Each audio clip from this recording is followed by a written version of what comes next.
across the UK, on DAB+,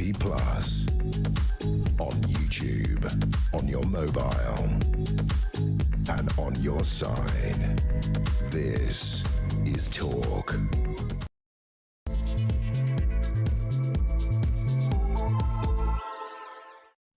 A very, very, very good morning. Welcome to the show. This is Talk. We are the home of common sense.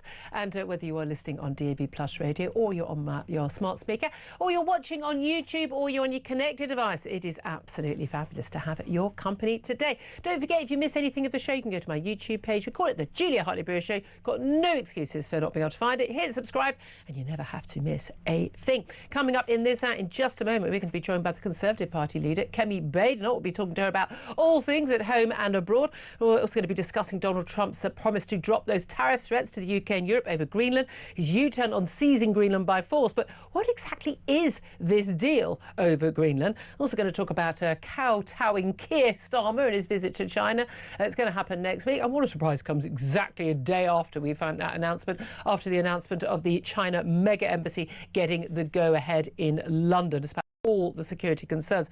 Also, the Prime Minister under mounting pressure to ban under-16s from social media following the Australian-style ban after the House of Lords backed an amendment in a vote last night. Looks like most MPs would support that too, so will he be forced into it? Well, we're going to be talking about all of that and many more stories with my guest in the studio, Jake Wallace-Simons, journalist and author. Your name is a regular friend of the show. Very good morning to you. Good morning. But of course, first up, let's go straight to our top guest of the hour. And she is, of course, the Conservative Party leader, Kemi Badenoch MP. A very good morning to you. Good morning, Julia. Thank you so much for joining us. There is a heck of a lot to talk about today. Let's start with matters. Let's start with matters overseas, because I think you, like everyone else in our audience, will have been sort of caught in the whirlwind of what the heck is going on with Donald Trump and Greenland and all these threats, tariffs, the like. This whirlwind of diplomacy yesterday. Apparently a bit of Trump whispering going on. A Greenland deal. Do you think that what we know so far is a good deal for Europe, including Britain? Well, it's actually hard to understand exactly what's been agreed. It looks like everyone's taking a breath. I think the good news for our country is that he is not putting those tariffs on. Those would have been a disaster. I speak to businesses all over the country, the bigger ones in particular that export to the US, saying they're losing business, and US payers are having US customers are having to pay loads more to buy our products. That's not good for the UK or the United States. How would you be dealing with Donald Trump? Because there's a lot of talk that there's this special relationship between not just the UK and the US, but also between Keir Starmer and Donald Trump. A rather unlikely relationship, I think, looking at the two men from afar. But how would you have dealt with all of this? Well, I think Donald Trump is someone who loves to do deals. And if he sees you as somebody who is someone he can do business with, it makes life easier. But what he actually really respects more than anything is strength. And countries that project strength, he respects. Countries that project weakness, he disrespects. And that's why I want to see our Prime Minister working in our national interest. When I met Donald Trump in September at the state banquet, he was talking about drilling in the North Sea, a view he and I share. We should be using our own energy resources, not relying on imports from other countries. And he said that if you stop losing your own energy resources, if you stop using your own energy resources, you become weak. So showing strength, strengthening your own country, spending much more money on defence and looking after UK PLC is what I would be doing. Was he right, Donald Trump, when he said we've got problems in this country? No, we're going in that Europe is going in the wrong direction, including Britain, issues particularly with immigration and net zero. Was there anything he said there that wasn't completely true? Well, Julia, you know my views on net zero. Even when we were in government, I was the one saying that this is the wrong idea. We need to tackle climate change. Bankrupting ourselves and deindustrializing, giving everything to China is not the way. So you know my views on that. So he was right. And on immigration, it was too high. Yeah, well, so Donald Trump I said that as well. Of course he's right. Net zero is not the... Well, Julia, if you're looking for a headline that Donald Trump was right, you can write that headline. You don't need me to say it. What I'm saying is that on net zero, we were going in the wrong direction. On immigration, it was too high. And I'm the leader of the party now. I'm acknowledging the mistakes of the past, but showing what the future is going to be.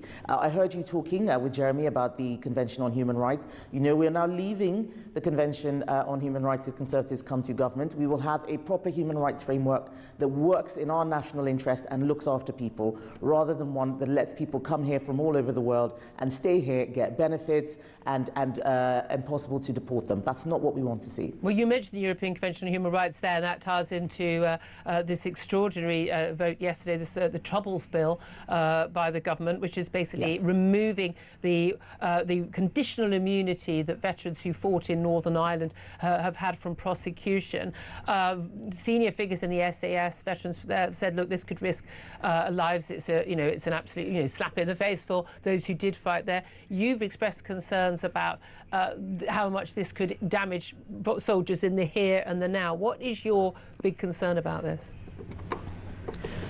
It's more than a concern, Julia. I'm absolutely appalled. This will be a disaster. I met with a large group of veterans just yesterday.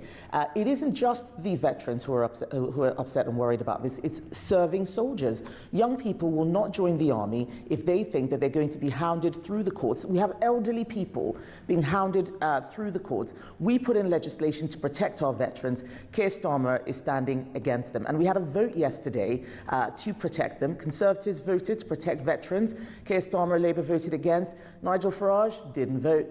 Rob Jenrick didn't vote. The Conservative Party is the only party that is fighting for our veterans. We cannot have people given orders by politicians, follow those orders, and then 30, 40 years later, they end up in the dock, and no one asks who was it that gave you the order. The British Army saves lives, and our troops who are stationed in Northern Ireland were there to protect people and to save lives, and I want to make sure that we do right by all of our soldiers, all of our veterans, whether they're serving or will serve or have served.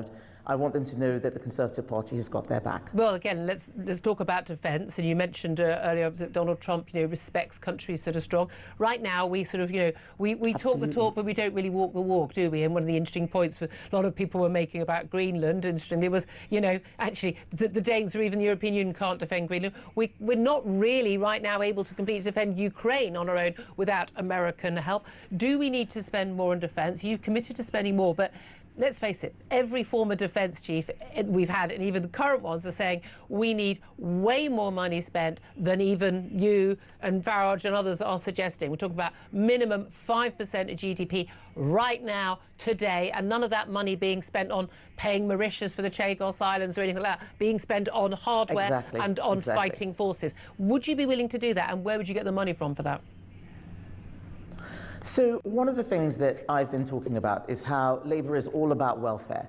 It's welfare versus weapons. We want to see the welfare budget cut, and we want to see that money going into areas that will grow the economy and on defence. That is a huge thing that needs to be done, otherwise none of it is going to work. Since 1985, defence spending went down pretty much every year until that war in Ukraine in 2022, when we started increasing it, because everybody thought that it was going to be peaceful times forever. The Cold War was won, we were spending the peace dividend, we've now spent it all. It's now time to tool up. You say tool up, again, what would you commit to that would be realistically enough to mean that we could actually be a serious military force that could not just protect our allies, but also protect our own borders? Well, so on the regulatory side, leaving the ECHR, we've got a borders plan as well, a removals force. We need to get people who are a danger to our internal security out. That is part of defence. We need to start spending 3% by the end of this Parliament. I know that there's some people talking about a lot more. Anybody who knows anything about defence is talking about a heck of a lot more, and not by the end of this Parliament, today. So spending 5% today is not something that even the defence chiefs are saying. We're talking about 3% at the end of this parliament. We're on 2.5% right now.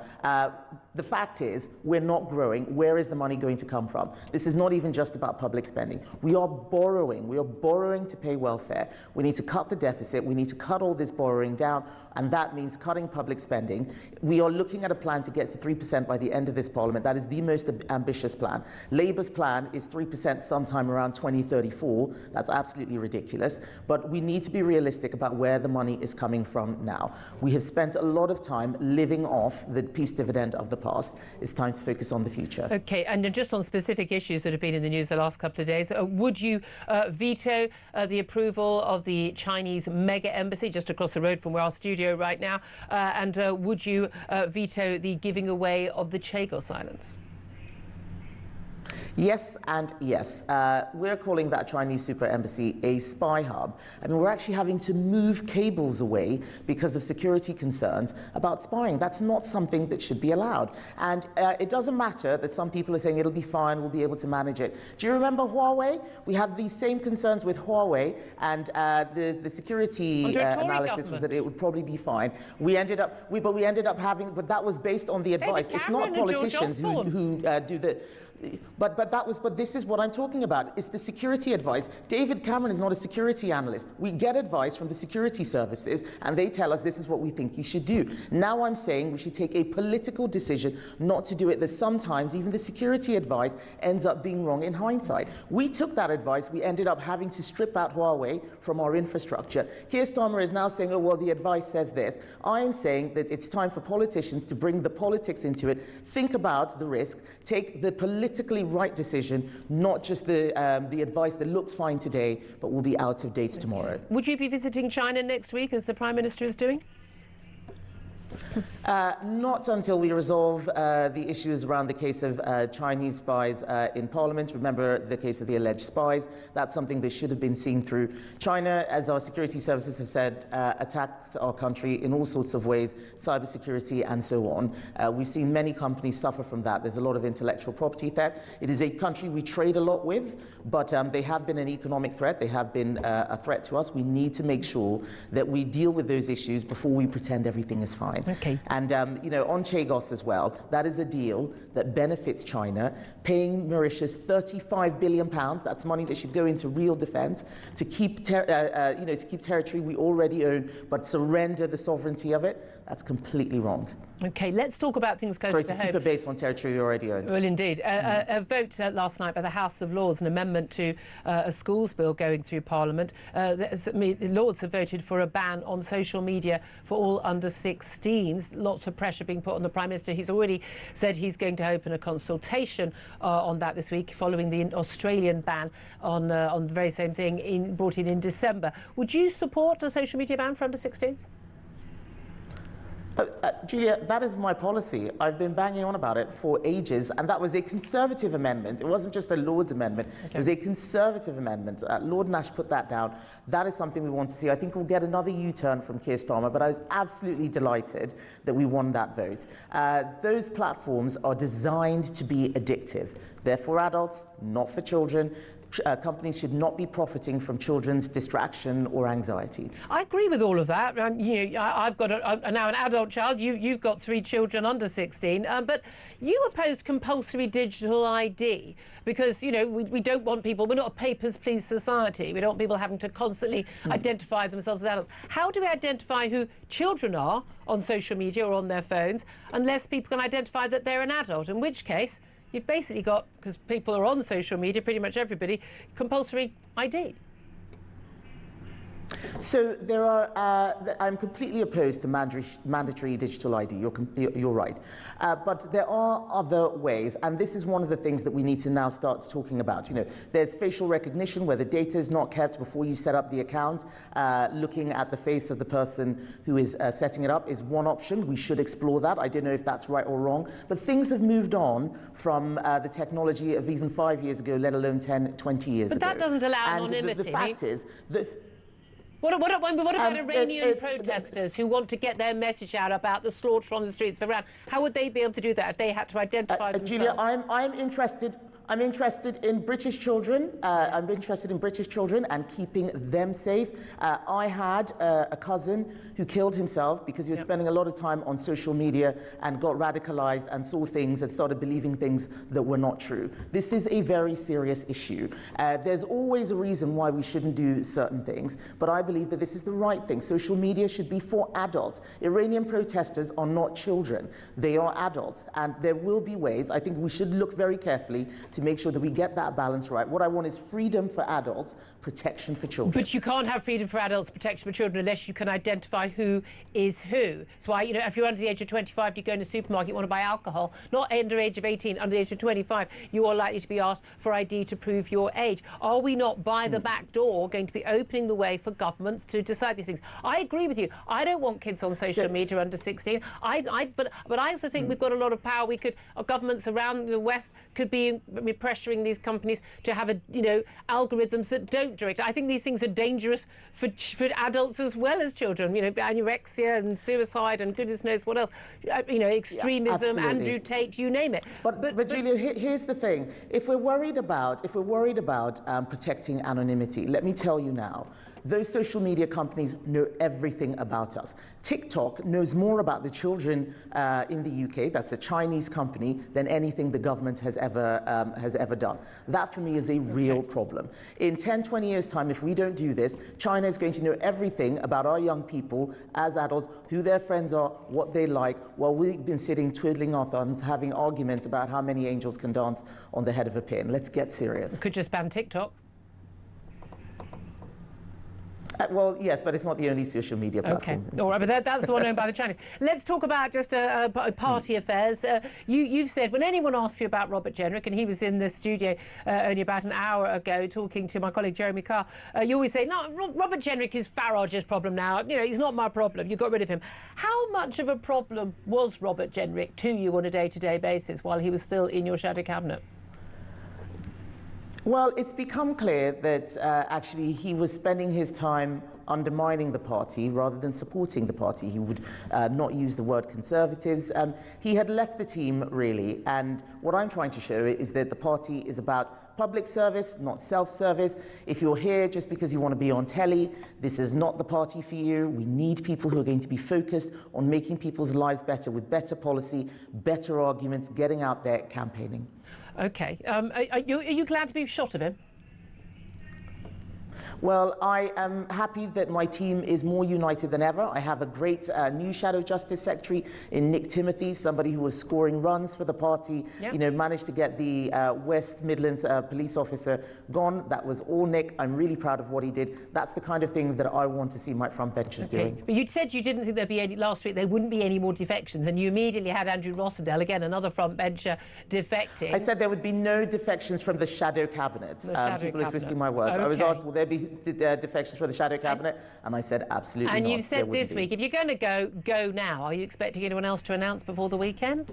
Well, I don't know. People know what's in their hearts, but I am telling people this is what I'm doing with the party. We are a party of the centre-right. We're on the right. If you don't want to go that direction, then you should leave. If you're here for yourself or because you want to be on telly or you just want to be in whichever party is polling highest, then you need to go as well. Okay. I want people to know that this is a serious party focused on the needs of the public. Okay. I know we haven't got much time left. I just want to ask you, so Jacob Rees-Mogg was on my show yesterday talking about the right to unite and saying that, look, if there is no majority for either party, Reform or the Tories at the next election, and we know, look, the next 3 years is a long time in politics, the right to basically say, look, we're not going to form a pact, we're not going to say we're going to go into coalition, our aim is a majority. If, however, we don't get one, in a bid to stop these so-called, but definitely not progressives, Labour, Lib Dems, Greens and others forming a coalition government, we will work, we will have a coalition with Reform, and Reform would have a coalition with you.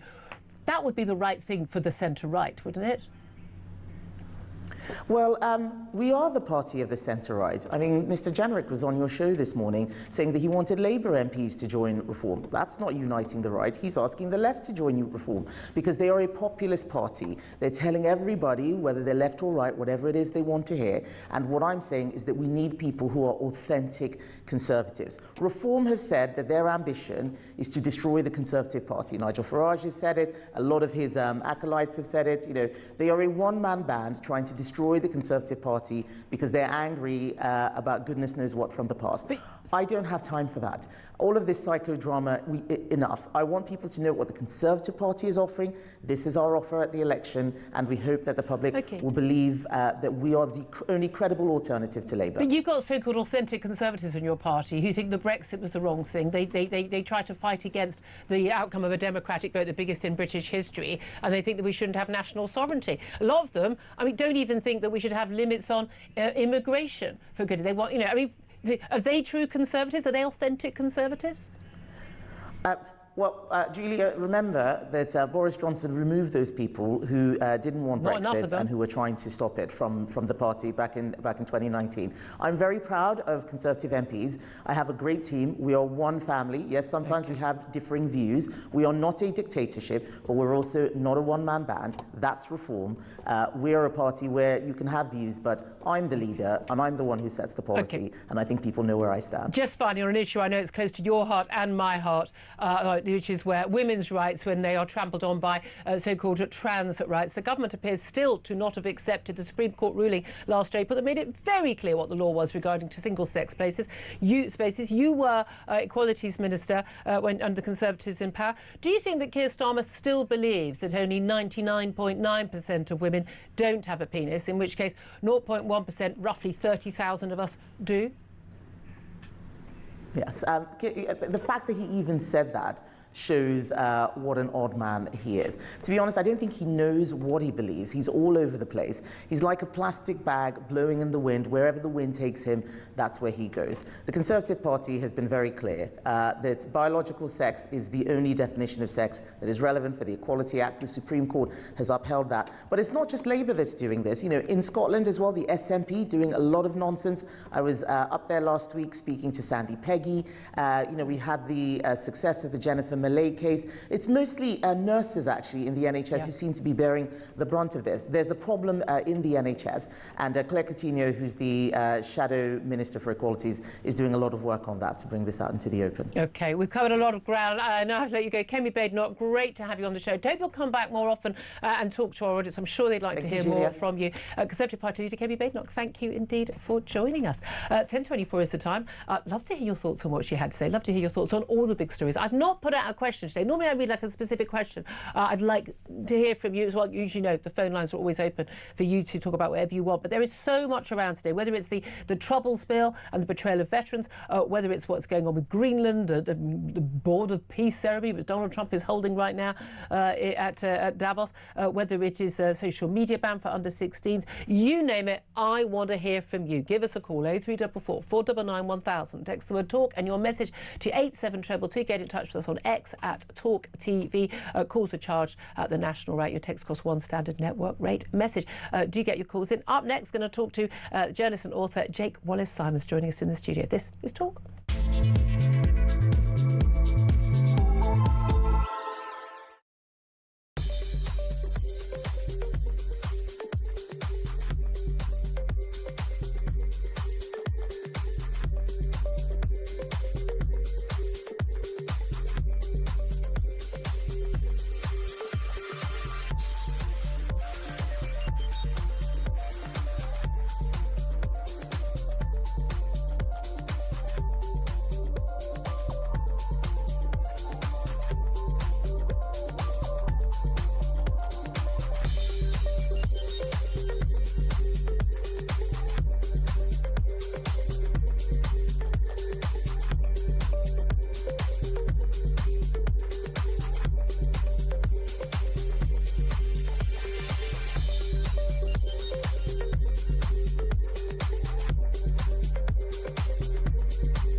Didn't vote on it last night, mate.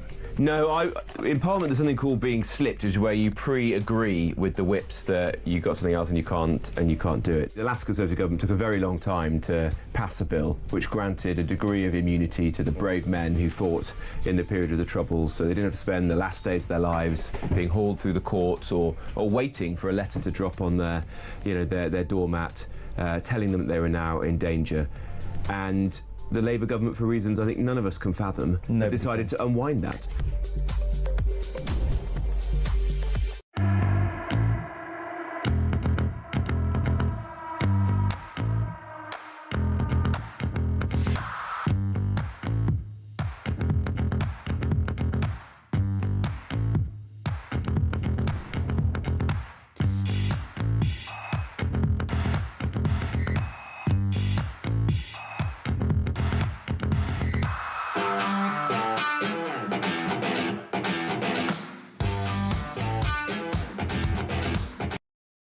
Across the UK, on DAB+, on YouTube, on your mobile, and on your side. This is Talk. Good morning, welcome back to the show. This is Talk, the home of common sense. Yet again, another topsy-turvy show, and frankly, let's face it, a topsy-turvy world. We've just been speaking to Kemi Badenoch. Would you like to say that Jake Wallace-Simons, journalist and author, joins us today for the whole show? So lovely to have you in the studio. Normally down the line. Yeah. Great to have you here. Just first of all, reactions to what Kemi Badenoch had to say. I mean, on international affairs, because you've been a foreign affairs journalist for many years. I mean, we everything just, and we've got right now Donald Trump holding the Board of Peace ceremony over Gaza. You and I've talked so many times about Gaza and Israel. Seems to now be some sort of alternative, United Nations, I don't know, a new League of Nations, but, we're not joining it, the French aren't joining it. I'm not quite sure why he wants Vladimir Putin on a Board of Peace. Not sure that makes sense. This climb down over Greenland, I mean, what do you make of what's going on, and indeed what Kemi Badenoch had to say about all of it?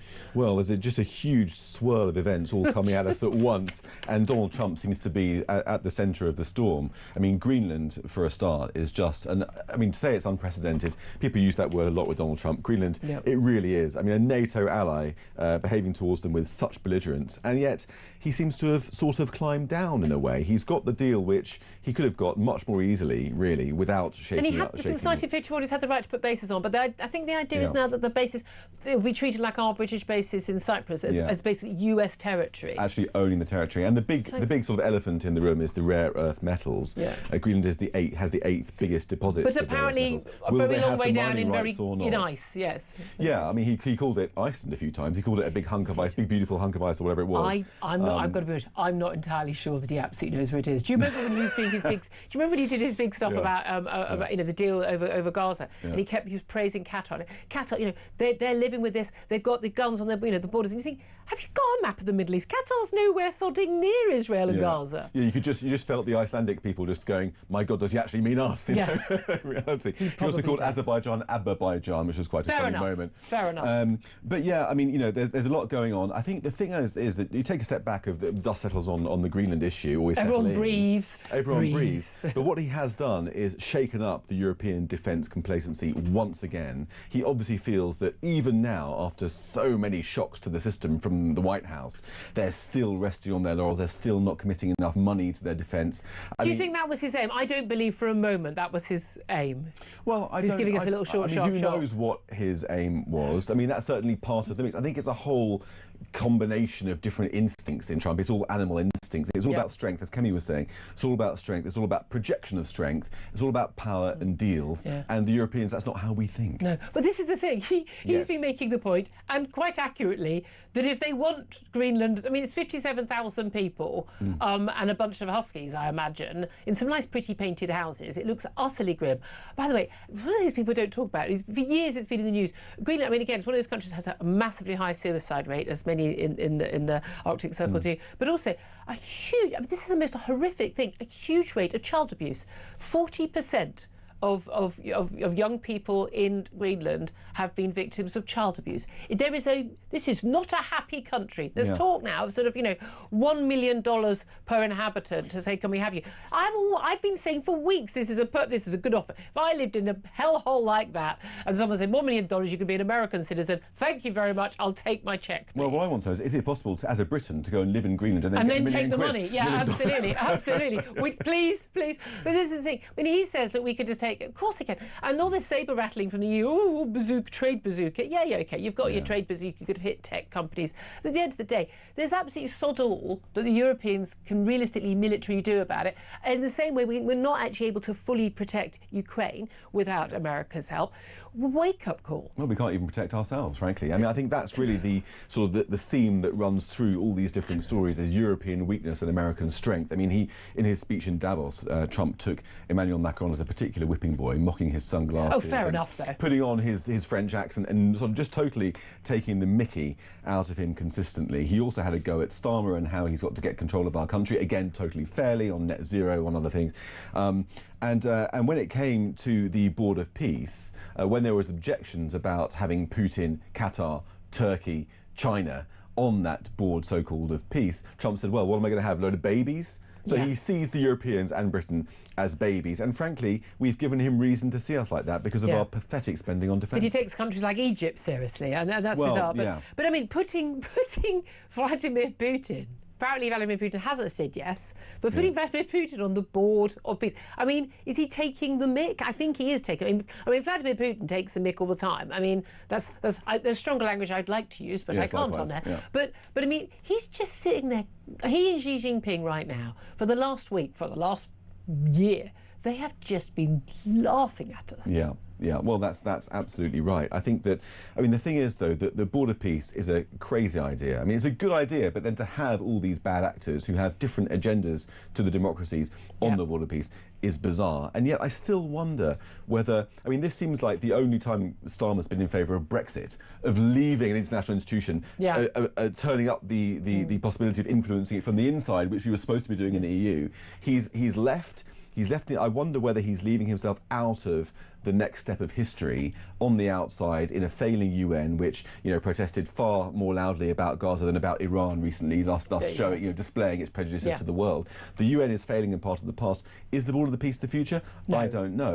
But certainly the UK is going to be out of the conversation. Yeah, I've long been in favour of us sort of ditching the UN or play along with it while you think, but it's now basically a tool of the Chinese and the Russians. I don't think something should be legal or illegal depending on what the Chinese or the Russians think about it, which is effectively what happens to the UN.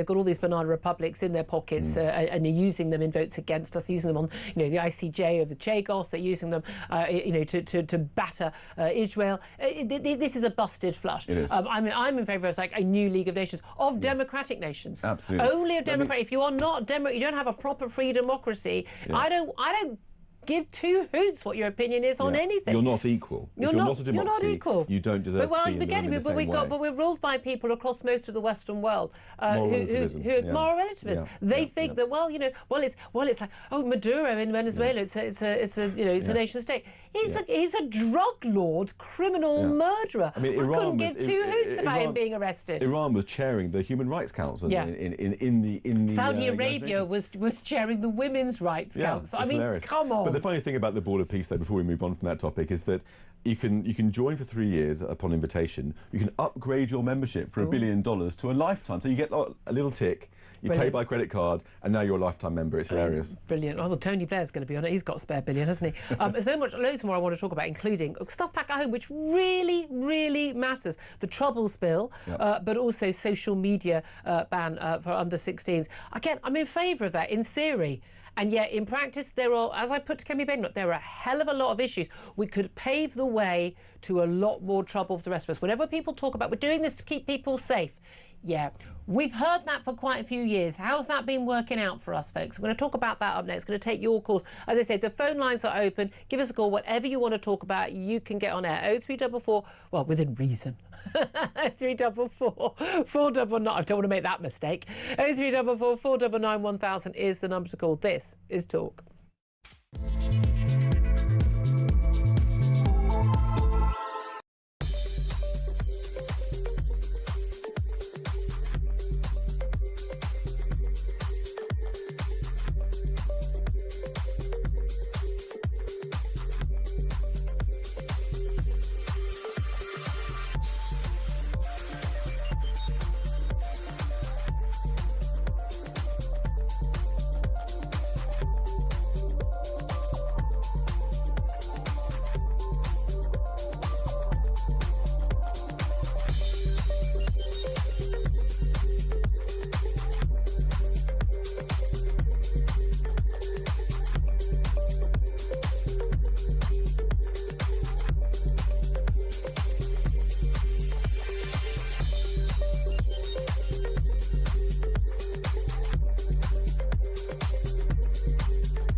across the UK. On DAB+, on YouTube, on your mobile, and on your side. This is Talk. Good morning, welcome back to the show. 10:37 is the time. I'm Julia Hartley-Brewer, and this is the home of common sense. Lots of common sense from my guest joining me in the studio, journalist and author Jake Wallace-Simons. Lots of common sense, I imagine, on the phone lines from you as well. Let's get straight to your phone calls. I'd love the phone lines open on all the big topics. Some of them we, of course, discussed with Kemi Badenoch, the Tory party leader, a few moments ago. Stuart is on the line in Wigan. Stuart, what do you want to have your say on? Well, I've just listened to your conversation with Kemi Badenoch. Now, I'm not a Kemi Badenoch hater. I'm not a Conservative hater. I'm a Reform voter. And as far as I'm concerned, the next time Labour will be in, we'll be living on Mars. Because they are dead now. I hope so. But the conversation about the defence fund and this and the other, you know, it's absolutely ridiculous. We should be up to 5% now, at least. They've all got their heads in the sand on this. They really do. It's quite simple as far as I'm concerned. Let's stop paying for immigrants. Yep. Stop the foreign aid. Yep. Because at the end of the day, this country's on its floor. It's on its backside, this country. Stop foreign aid. Why are we sending foreign aid to China, the second richest country in the world? It has been cut down a lot. But let's not pay Mauritius for the Chagos Islands, which we already own. The other thing is get all these young people off welfare. Yeah, I totally agree with that. I've worked every day since I left school. I'm 57 now, and I'm still working 50, 60 hours a week. But I totally agree with that. But, I mean, at the end of the day, you know, Chagos started when they were in. Don't get me wrong. Yep. I know Labour, it's their baby, you know what I mean? But that's entirely rubbish. I mean, let's go back to when Conservatives were in. They weren't thinking about us when they gave Ireland away to Europe. Do you know what I mean? And like I say, I think Conservatives will be in a lot sooner than Labour will ever be, because I don't think people will ever forget what Labour's done to us. They're traitors. Very interesting. Every single one of them. Very. I said at the time, I remember lots of Tories were saying to me, if people don't vote Tory, if they don't vote, they vote for reform instead. You're going to get a Labour government. And I remember saying, well, maybe you need to be thrown out because you've betrayed people. You didn't just do what you did not do what you said you'd do. You did the exact opposite of it on the immigration tax and goodness knows what else, and that madness. I said, but also maybe the country needs a little dose of a Labour government. Just here's your reality check. Where we were told, were we not, a year and a half ago, the grown-ups are back in the room. Well, how's that working out? Let's go to Mike, who's in Plymouth. He's given us a call as well on 0344 499 1000. Mike, you want to talk about what Kemi Badenoch had to say? What do you want to say?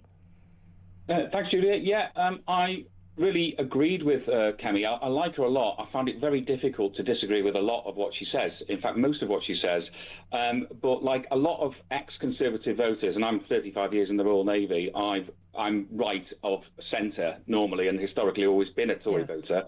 But after the lockdown debacle, which I will never forgive the Tories for, would have been worse under Labour. They were begging for more lockdowns. 100% agree with that as well. Yeah, and we'd still be in a lockdown now. I think it was Labour. Oh, God, yeah. But the Tories do need a kick in at the polls, I'm afraid, for that. And I think what is probably going to be quite common with Conservative voters is they're going to vote for reform at the next general election, see how it goes, and then potentially go back. Yeah. And if somebody like Kemi is there, I struggle to think of a leader since Thatcher who I've been so impressed with, but I simply can't vote for her because of the legacy of the Tories over the last 14 years. So it's her you like, what she says you like, the policies, you kind of just don't trust the rest of the Tory party? Correct. I mean, they've stripped out people now. I mean, the Ken Clarks and the Rory Stewarts and people like that have found, political affiliations elsewhere now, yeah. So it's more of one voice, the Tory party, and she is definitely rebuilding it brick by brick. But, as I say, as a Tory voter, down-the-wall Tory voter, I'll be voting reform, and nothing will dissuade me from that because of the last 14 years of ineptitude. And you say you're a veteran. What do you make of this Troubles Bill, which Kemi Badenoch has said quite clearly she believes will cost lives in the present and in the future? future, because basically that sort of partial immunity, conditional immunity, which soldiers had who fought in Northern Ireland, that will be gone. We're told by the government, because the European Convention on Human Rights, which seems to be the excuse for everything, used to just be the EU for everything. Now it's the European Convention on Human Rights.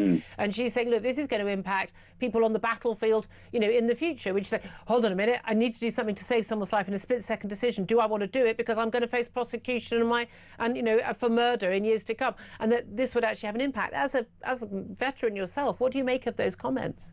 Well, I'm still actually serving, believe it or not, right. after 35 years. But what I think is that young kids that are joining now don't really think about things like that. They don't look like headlines like that. Obviously, It becomes a salient point when you're either involved in those kind of things or as you get older. I just think it's it's a sign of the times, isn't it? That we chase after our veterans in this way, whilst actually the IRA and people that were on the other side of the fight, if you like, seem to go away scot-free. So there's a deep injustice there for me.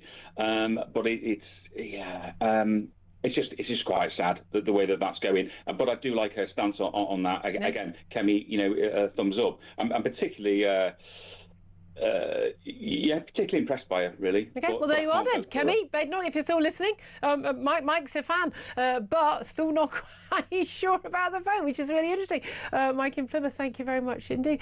Jake, what is time? I want to come on to the Troubles, talk that with you. But it's interesting how many people, I like Kemi Badenoch. Like the cut of a jib.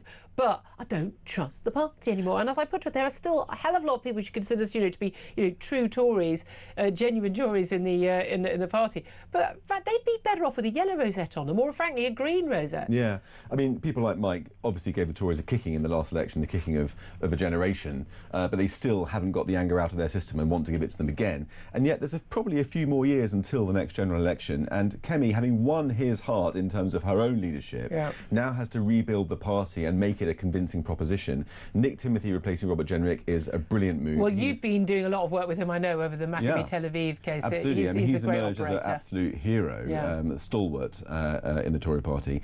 She needs to just start to bring more coherence to the party, make it more of a convincing right-wing option. And in a couple of years' time, I wouldn't be surprised if Mike finds his pencil wavering over the reform box. On the specifics of the Troubles bill, talk us through this, because this is a very, very big issue. I know Jeremy Carl, loads of calls, and say your calls are all still welcome on that subject. Lots and lots of veterans just tearing their hair out over this bill. And once again, it's the human rights lawyers who've decided policy. Talk us through what it means. It's just infuriating. There was a protection in place for our veterans against private prosecutions. That's now being removed by Labour because of the ECHR. But I think that really it's incompatible with individual human rights. Yes, something like that. But it goes against every sense of common morality that we're going to be pursuing our veterans in favour of the IRA because the ECHR says so. But to me, by the way, we're not talking about a soldier who's committed a clear crime. Just gone out of their way, just whilst serving as a soldier and committed a crime, rape or murder or something. We are talking about in the course of their work, directing under orders, in a firefight, acting with their their best, in all good conscience, under orders, and then still facing private prosecution. We've got our own, decades later. We've got our own laws already. We've got laws of court martial. Murder is obviously illegal, as is rape and theft and all the rest of it. We've got those laws. We enforce those laws. Britain invented many of those laws. We don't need the ECHR to come and make us go beyond that in order to really damage the morale of our armed forces and embolden our enemies. And to me, it's really part of the Labour worldview, where they give a kicking to our armed forces, give a kicking to the farmers, give a kicking to the fishermen, give a kicking to the publicans, give a kicking to all the people who represent what makes Britain Britain, and the side that they're on is on international law, ECHR. It's sort of metropolitan bubble. It's ethereal thing. Sort of really good. So I always say to people, I always think, oh God, I got up early for work or this or that. Better than having a proper job. I've done proper jobs. You actually have to get up. You're on your feet all day. You're doing manual labour. It's hard work. The disdain and the contempt with which the likes of Keir Starmer and many of his cabinet seem to have for the men and women who do a proper sodding day's work, rather than like me sitting at a desk. Their contempt is, as opposed to the lanyard class who they worship and adore. It's you can feel it. It's in the air. You can feel it. Labour's called Labour because it's supposed to represent the people doing the labouring. Yeah. The people doing the work, and the people Britain, who make Britain work. And yet the ones who weren't allowed to go under lockdown, the ones who actually had to still do their job so the country functioned, and the ones while everyone sat there with their laptops and the at ones home. who, if we were to ever go to war, would be serving our country in uniform on the front lines, protecting Keir Starmer and his cronies in their comfy Islington flats. Absolutely. And it's those people, you know, I think of all the groups I've mentioned, farmers and publicans and so on, it's the armed forces that really is the worst treatment of all, because we know the state of our defence spending, we know the parlous state of our national security under Labour, not just armed forces, but also with the Chinese and the Iranians and so on. The army, he's deliberately sapping the morale out of the army. Also, I mean, the pay is shocking. It's below, you know, shop workers. The living conditions not good enough for illegal immigrants being housed there, but is good enough for our veterans, our serving soldiers in their families. It's just extraordinary. I'd love to hear your thoughts on all this. 0344 499 1000, and your thoughts on this social media ban for children at school under 16. I'd love to hear your thoughts. Give us a call and let us know what you think. 0344 499 1000. This is Talk.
Why are our politicians crucifying our veterans? I am so angry. I am so furious. None of them have ever carried a rifle. What's next? Afghan?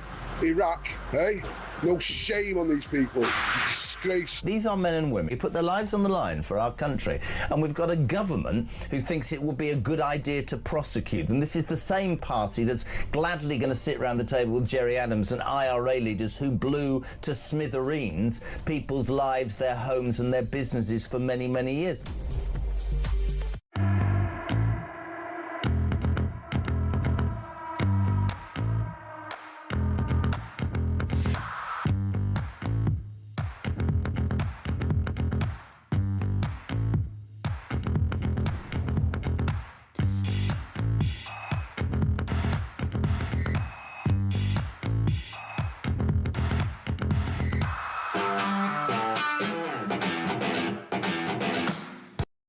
Across the UK, on DAB+, on YouTube, on your mobile, and on your side. This is Talk. Good morning, welcome back to the show. 10:50 is the time. I'm Julia Hartley-Brewer. Let's talk about the prospect of a social media ban. Backbench rebellion, actually, well, from Tory Lords in the House of Lords last night. The government's Children's and Schools Bill has could actually force Keir Starmer's hand on a ban on social media for under 16s. They voted to allow that. MPs are going to get another chance of voting on it. Looks like there's a majority across the House for that ban to come into place, even though the government's just announced a consultation in it following the Australian ban that began a month or so ago. Well, let's talk about this with Professor Tony Breslin. He's author of Lessons from Lockdown, and he's also a school and college governor. Very good morning to you, Tony. Good morning, Julia. Thanks for joining us. We've just been speaking to Kemi Badenoch on the show live, and she was saying, this looks something that she's very much in favour of. She's got 3 children under 16 herself. Very strict rules in her home about what they can access, and she thinks that we need to bring this social media ban in for under 16s. Do you agree with her? I'm not sure. I remain to be convinced. What I do think we need is much stronger regulation. We've got a kind of 3 critical things here. We've got a real crisis of parenting in a digital age, how we do it. I struggle with that as a parent. Secondly, we've got tech companies that are frankly out of control and are setting all the rules.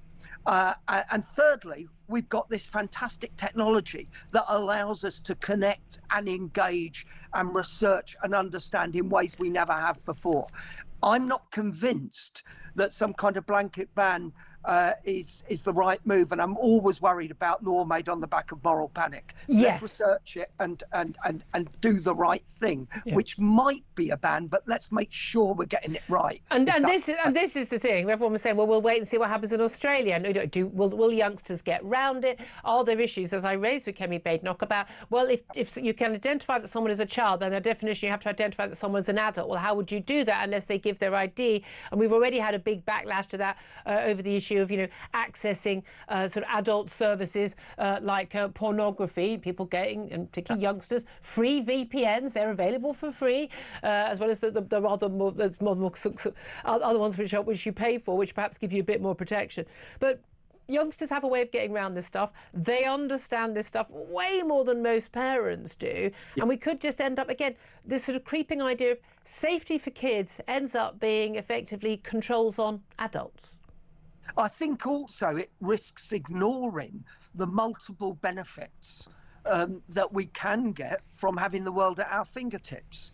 But we have to be aware of the costs as well. The costs that when a family goes out to dinner now, if they're lucky enough to be able to afford to do that, they sit in a restaurant and they're all on their phone. Oh, it's utterly miserable. Genuinely, Jake Wallace-Simon's in the studio with me. We were just discussing that in the break. Yeah. It breaks my heart whenever I see that, because this is it. I think, schools that allow kids to have their phones in the classroom, if you get your phone out of the classroom, if you're not suspended for a week, your school is not doing their job properly. But the real problem is, again, I agree with you, you've got the algorithms from the tech companies. They can absolutely change those algorithms, and they should be changing those algorithms for adults as well as kids, but even more so for kids. But it's fundamentally, a lot of it is down to parenting. The parents who say, well, what can I do? I mean, my kid just is on their phone all the time and they use it at dinner. And I'm like, do you even hear yourself? Yeah, I do. And what's worrying is I hear myself when I hear you say that. We are all battling with it. No, that's not true. I never battled with it. It was never an issue. It was never even up for discussion. Wasn't allowed. Okay, right. I'm sorry, I'm a 1950s parent. It works. Not at all. I'm still working at being a 70s one. Look. Oh, that's the worst kind of parenting. Don't do that. And schools, for instance, most schools now are doing a really good job on this, and they're working really hard, and most of them have managed to square the circle between banning the inappropriate use of phones during school hours and particularly during lesson hours, and actually saying to students, now get your phones out, we're going to go onto this site here. No, I don't think they should ever get their phones out. I really don't. You see, I've got a wall of books behind me, Julia. The truth is I hardly ever go to them now. I loved going to them, but I click a couple of keys here and I've got all of that. Now, in terms of education, if we're educating children for a digital age, we've got to prepare them for that. True. If we create just a cliff edge, so say we did a complete ban and say it was effective and say every parent managed to, completely enforce it. Let's just imagine that. Yeah. They would get to 16 and they would fall off the cliff. But and that's not the know same how to handle it at all. But that's the same as that's the same as 16 you're allowed to have sex, and the day before you're 16 you're not. It's the same as you're allowed to legally, to have alcohol and cigarettes at the age of 18, but the day before you're not. All laws have. You're allowed to vote. You're not allowed to vote. These are cliff edge by definition. I accept that. But actually, what we try and do in education, and I work with about 50 schools a year. Yeah. What we try and do is prepare young people for the cliff edges. Yeah. So actually we have to have, it should be a fantastic resource. Yes. That my kids are far more digitally able than I ever will be, right? It shouldn't be a threat. At the moment, to some degree it is. Look, I'm not against a ban. It may be the way we need to go, but we need to look at the evidence and we need to base our decisions on that. And I'm sure we can get this right. because frankly, we don't have a choice. Yes, I think we're going to have to face up to something, as you're right. I mean, let's at least have a proper consultation and do some research, see what happens elsewhere. I want to ask you also, as someone who's involved with so many schools, these two stories today, I mean, again, heartbreaking. One in, children are starting school trying to swipe and tap books like phones because they've never had a book. I've read these stories before where their kids start holding them upside down. They literally don't even know how to do it. They just no idea. But also, 1 in 4 kids that are starting school in reception classes, so they're 4 years old up to 5 years old, are still in nappies, according to a poll of teachers, because parents don't think toilet training is their job, but obviously think it's teachers' job. Both these stories just utterly baffle me. Well, what's going on? My wife was a primary school head teacher for many years, and I was chair of governors at a primary school federation, and I'm a trustee of a primary school MAT at the moment. We do have some of this. It is a bigger issue. I'm always going to say that the answer is education. I'm going to back to my first point about we've got a real crisis in parenting here, and we need to address that. And we need to be really clear in the education system about what we expect of parents. I don't think we're always clear enough. And I don't think politicians are clear enough. But I don't think the parents needed to be told to toilet train their kids and teach them how to sit on a chair and follow instruction when I went to school. But I agree. But look, I think all these things are intertwined. There have been various issues around the struggles of the traditional family in the modern age. Oh, it's lazy-ass parenting. Let's call it what it is. They'd rather be doing this than spending time talking to their kids, teaching their kids, reading to their kids. Isn't it? That's the connection. And certainly, you know, there was some research done some years ago now, about a decade ago, where the three of the largest universities got together and they discovered something that wasn't surprising to me at all. You might say it wasn't worth the money, but they actually were able to demonstrate that the biggest single impact on educational achievement, when you cut out class and ethnicity and disadvantage and everything else, was the presence of books in the home. Not even the reading of them, the physical presence of books in the home. Now, of course, in the digital age, everybody has one of these. I'm holding out. There we are. Everybody has one of those. Other brands are available.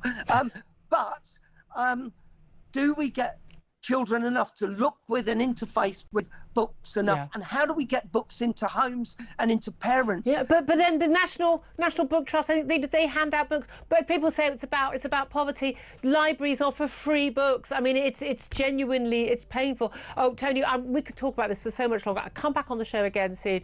Tony Breslin's professor and school and college governor. Loads more. I'd love to hear your thoughts on this.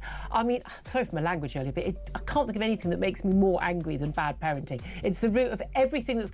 You want to know why people are on welfare? You want to know why the country's going to the dogs? You want to know about, like, you know, all these cultural problems? This is education, and this is about parenting first and foremost. This is such a crucial issue for our country. I'd love to hear your thoughts on this. 0344 499 1000. You want to talk about all the world affairs? You want to talk about troubles in Northern Ireland and betrayal of our veterans? You get in touch. I want to get your calls on air. Give us a call. 0344 499 1000. More from Jake Wallace-Simons coming up. This is Talk.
across the UK, on DAB+, on YouTube, on your mobile, and on your side. This is Talk.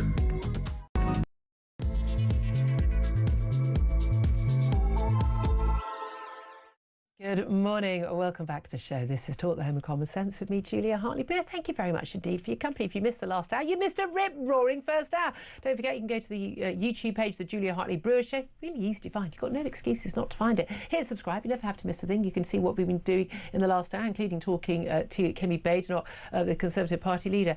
And whether you are right now listening to us on DAB Plus Radio, or your smart speaker watching on YouTube, or your connected device, I mean, I don't know, the government and everyone's going to probably try and punish you because you're on some kind of social media. I'm pretty sure YouTube counts. You'll be told off, but not if you're listening to the radio, because that's okay.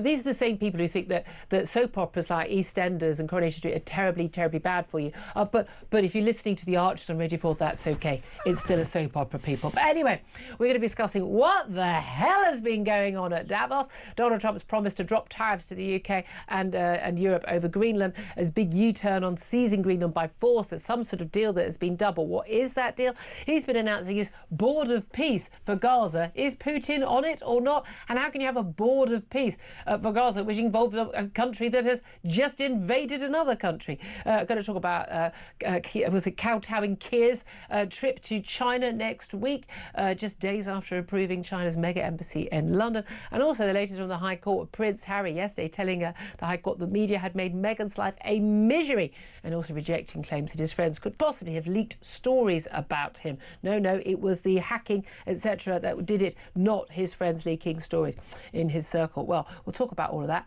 and plenty more besides.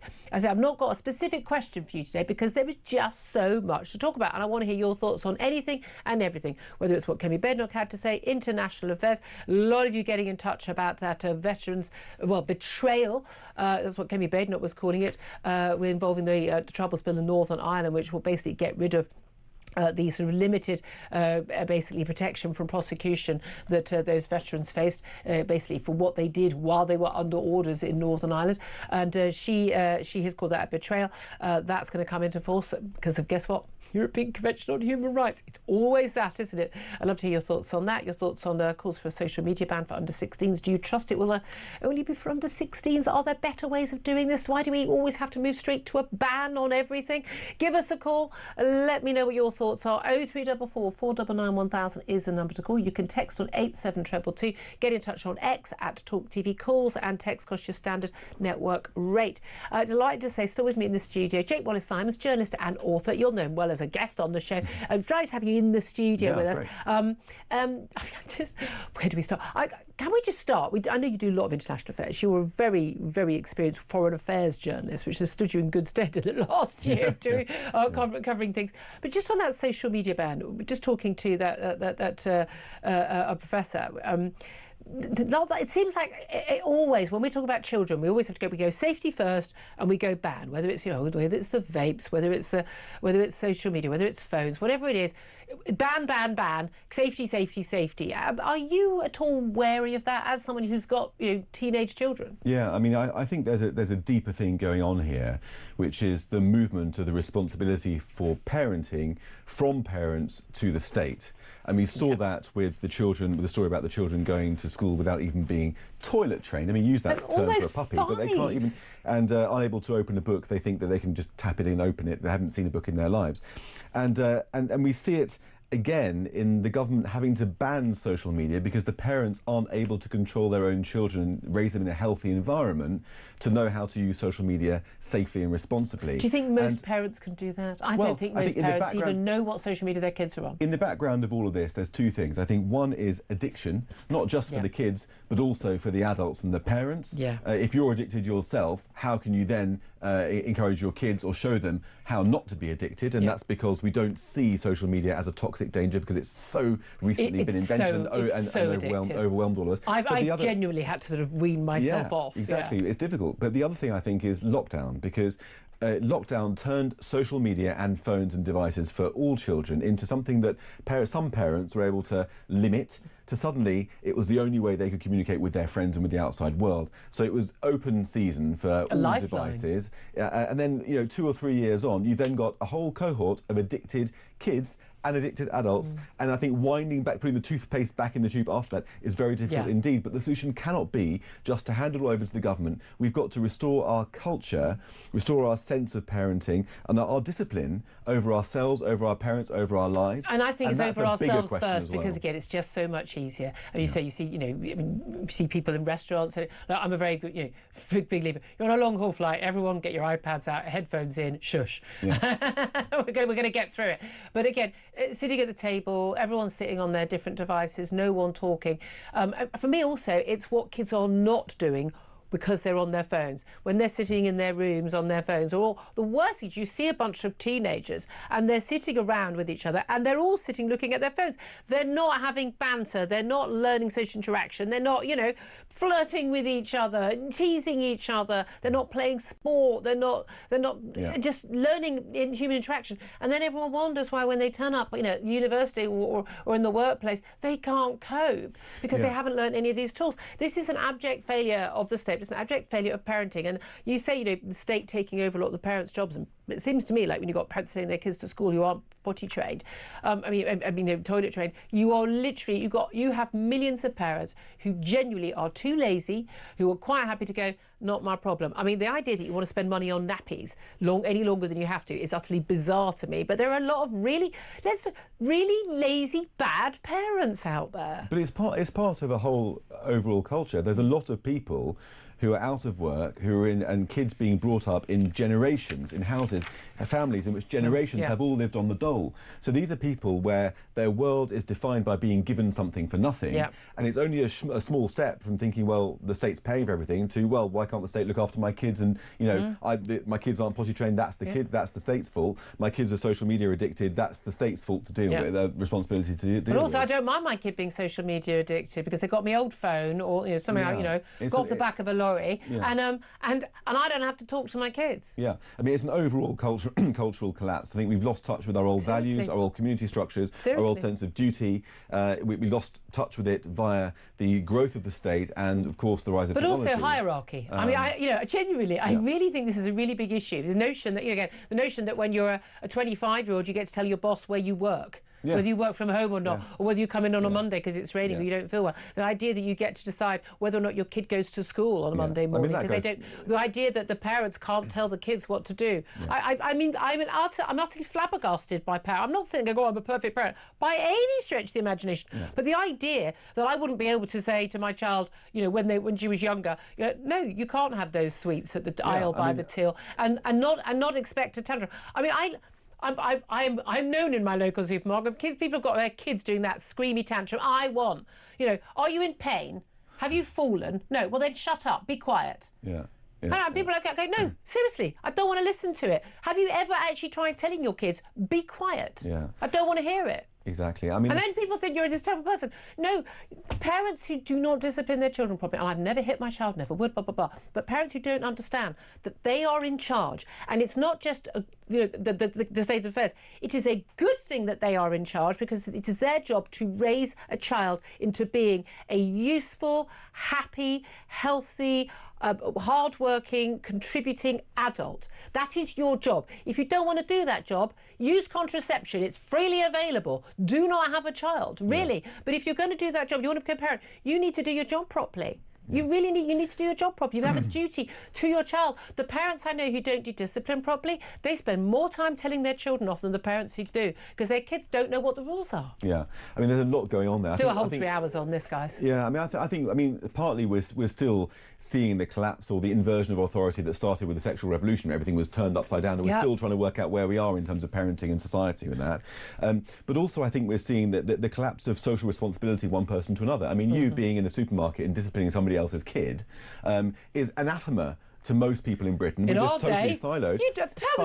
Another adult will come up and clip you around the ear if you were misbehaving. In the cultures all over the world, whether it's in Southern Europe, whether it's in the Middle East, whether it's elsewhere, there's a sense of communal responsibility for each other's kids. Even in Japan, young kids walk to school by themselves and strangers help them to cross the road because they feel a sense of family of the nation. We've lost that sense of responsibility for each other's kids. Yeah. And when you lose responsibility for each other in that way, everything gets palmed off to the state, and then your country becomes weak because the country is only as strong as the constituency of people within it. Absolutely. That leads us to overall failure. It's weird because it sounds like a really minor story, but it's actually quite big picture. And a lot of it comes down to, say, that cultural decline that we've got. And the people who are laughing at that most, as we know, let's go back onto the big picture globally. Yeah. Your real area of expertise. And that is, the Chinese and the Russians who are just... they must be sitting there with the popcorn in Beijing and Moscow just going, oh, what have they done now? Yeah. So we've got the complete sort of fragmenting of NATO over not just Donald Trump's failure to sort of, to back Europe on Ukraine as solidly as we would have hoped, but over these threats to Greenland. We had threats of tariffs to eight members of NATO, including ourselves. That's now been dropped. Literally what Donald Trump was saying, on Air Force One over to Davos, and more he was saying last night, complete U-turn. So we're not going to see tariffs, for now. Was not going to be taking of Greenland by a military force. What do we think the deal is? Because certainly the latest articles I've seen, he'd not actually spoken to the Danes about it, but I think he's had a long conversation with the Trump whisperer, Mark Rutte, who's the Secretary-General of NATO. Yeah. But what do we think the deal actually involves? Well, we don't really know. All we know at the moment is that the American bases will become American soil. So a bit like the deal that Britain has in Cyprus. Whether they'll be able to then use that American soil to mine down into Greenland's rare earth deposits, we don't know. Greenland is 8th in the world with 1.5 million tonnes of rare earths. We know they're there, but they're under frozen tundra, basically. Exactly, but accessible with enough determination, from iron ore, graphite to gold, which perhaps attracts Donald Trump. He's a big fan of gold. Does like gold. He likes gold too much. So that could be part of it. But it's worth bearing in mind that Greenland sits at exactly the midpoint between Russia and American soil. That in a war, any missiles going from Russia into America have to pass over Greenland, and that's why it's always been a station for radar bases. It's got security significance because of that.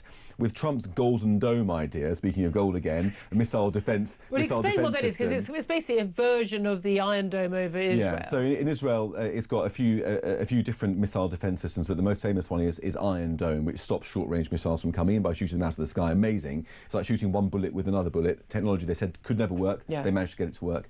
America wants to do a similar thing on a larger scale called Golden Dome. America, actually, funnily enough, the IDF developed the technology with American funding on condition that America could then own the rights to the intellectual property. But America is rather bigger than Israel, and therefore they need to be taking missiles coming from further away. They need to be doing it rather higher up in the atmosphere. Yeah, Israel's got other systems like Arrow, David Sling, that sort of thing with bigger missiles, and so America's going to be basically working on that to produce a bigger system. But it's real. This isn't sci-fi. This is real. It's almost sci-fi because it's got to do with space as well. It's got satellites involved and all sorts of things. So it's very ambitious. But Greenland, weirdly enough, this big, beautiful chunk of ice, as Donald Trump has called it, seems like a backwater and totally irrelevant, but actually is key to this strategy. And especially also, we know with the North Atlantic and these routes and as we see the ice melting. Which, by the way, is happening because we're coming out of an ice age. It's what is happening. Not because of aerosols. No, there used to be ice between. There used to be ice over the Channel as well. Do you see how it's climate changes? It's what it does. I want to talk more about international affairs. Just got some more news closer to home.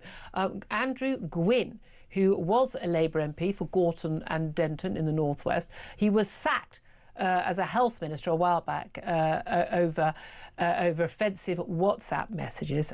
Who isn't sacked over offensive WhatsApp messages? It's only a matter of time until you lose me for those. But we understand that he is to stand down as an MP, making way for, guess who? Andy Burnham, the King of the North, the Mayor of Greater Manchester, to run for his seat. There's been a lot of speculation that he would stand down to allow Andy Burnham a return to the House of Commons. He's been denying that in recent weeks, but the expectation is that with an awful lot of support on the National Executive Committee, the NEC, that decides who's going to actually run for a seat, and Lucy Powell, of course, as now deputy. This is Lucy Powell, Lucy's deputy leader of the Labour Party, another no-mark Labour person. I'm sorry, but they all look the same. They all run into each other. Giving help that actually, if we have a by-election, as we will now have, Andrew Gwynn's seat would go to Andy Burnham.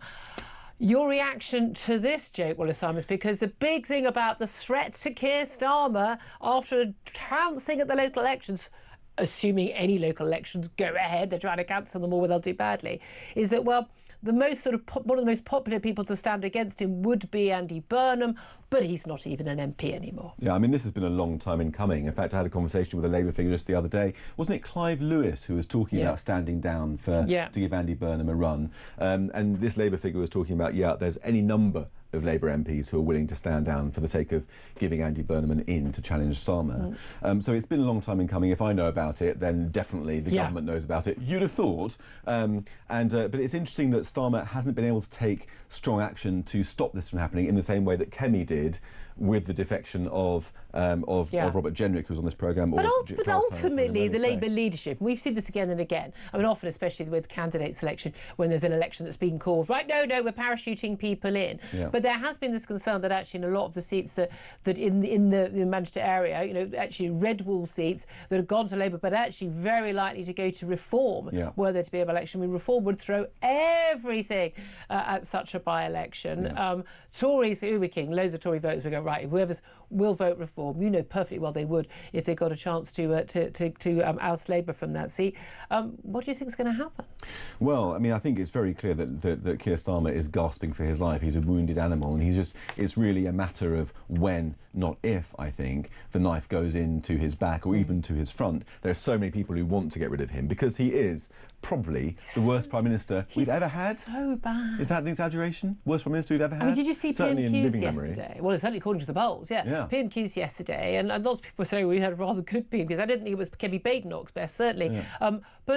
But it was just, I'm very, very clear, and we're standing. It just, I mean, this idea that he's sort of standing up to Donald Trump. We will not yield. His spin doctors had come up with that phrase, "I will not yield," and it was funny because in the reporting of it, it was remarked upon with some hilarity that this was the first time he hasn't actually U-turned on something, and that's because Donald Trump did it for him. Exactly. None of it really tallies, does it? Where we are. Well, that's going to be very interesting to see what happens in that seat. And again, this idea that Andy Burnham would change things, and it is absolutely fascinating. People saying Keir Starmer is this absolutely awful Prime Minister. I don't think there's anyone. Well, according to a poll, 18% of people positive ratings for him, 75% against. Others like, I don't know, I don't care. We've worked out the 18%. That's train drivers, junior doctors, other people in public sector jobs who've had a big pay rise. Well, certainly more than people in the private sector have had. Well, no, they're all voting green. Students, and people on benefits. Yeah. I mean, of course, they love him. They absolutely love him. But I'm not sure that's the future for a country. But whoever takes over from him, they're not going to be more sane. It's going to be, Angie Rayner, Andy Burnham. Andy Burnham, I think, is a great mayor. But if you actually look at the policies he would pursue, he's talked about, we are talking about moving massively to the left. Ed Miliband having more power. He's a complete, zealot on net zero.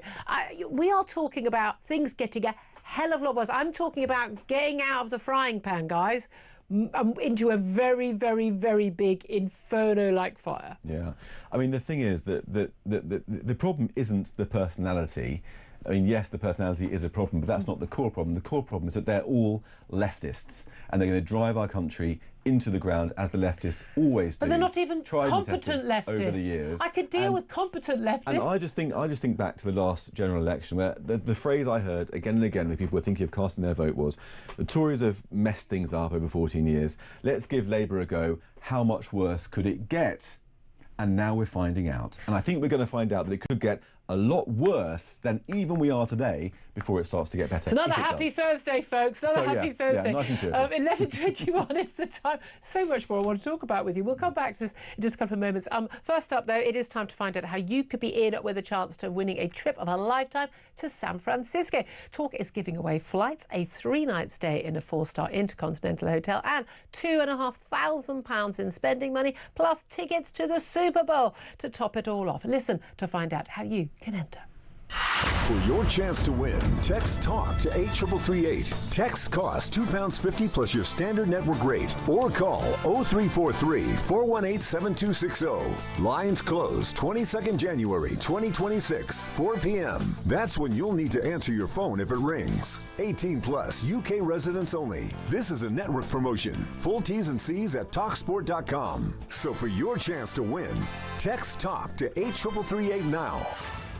Well, don't miss out on a trip of a lifetime. A very good luck. 11:22 is the time. Up next, we're going to take a quick break, and then we are going to hear your calls on your thoughts on everything. I'd love you to get the phone lines about the prospect of Andy Burnham, the King of the North, the Mayor of Greater Manchester, possibly getting the Labour nomination to stand in Andrew Gwyn's seat of Gorton and Denton in the Northwest, possibly then putting forward a leadership challenge after the local elections. What would you make of that? Would you welcome it? Would you think, again, be careful what you wish for? Love to hear your thoughts. Give us a call, 0344 499 1000. This is Talk.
Weakness matters.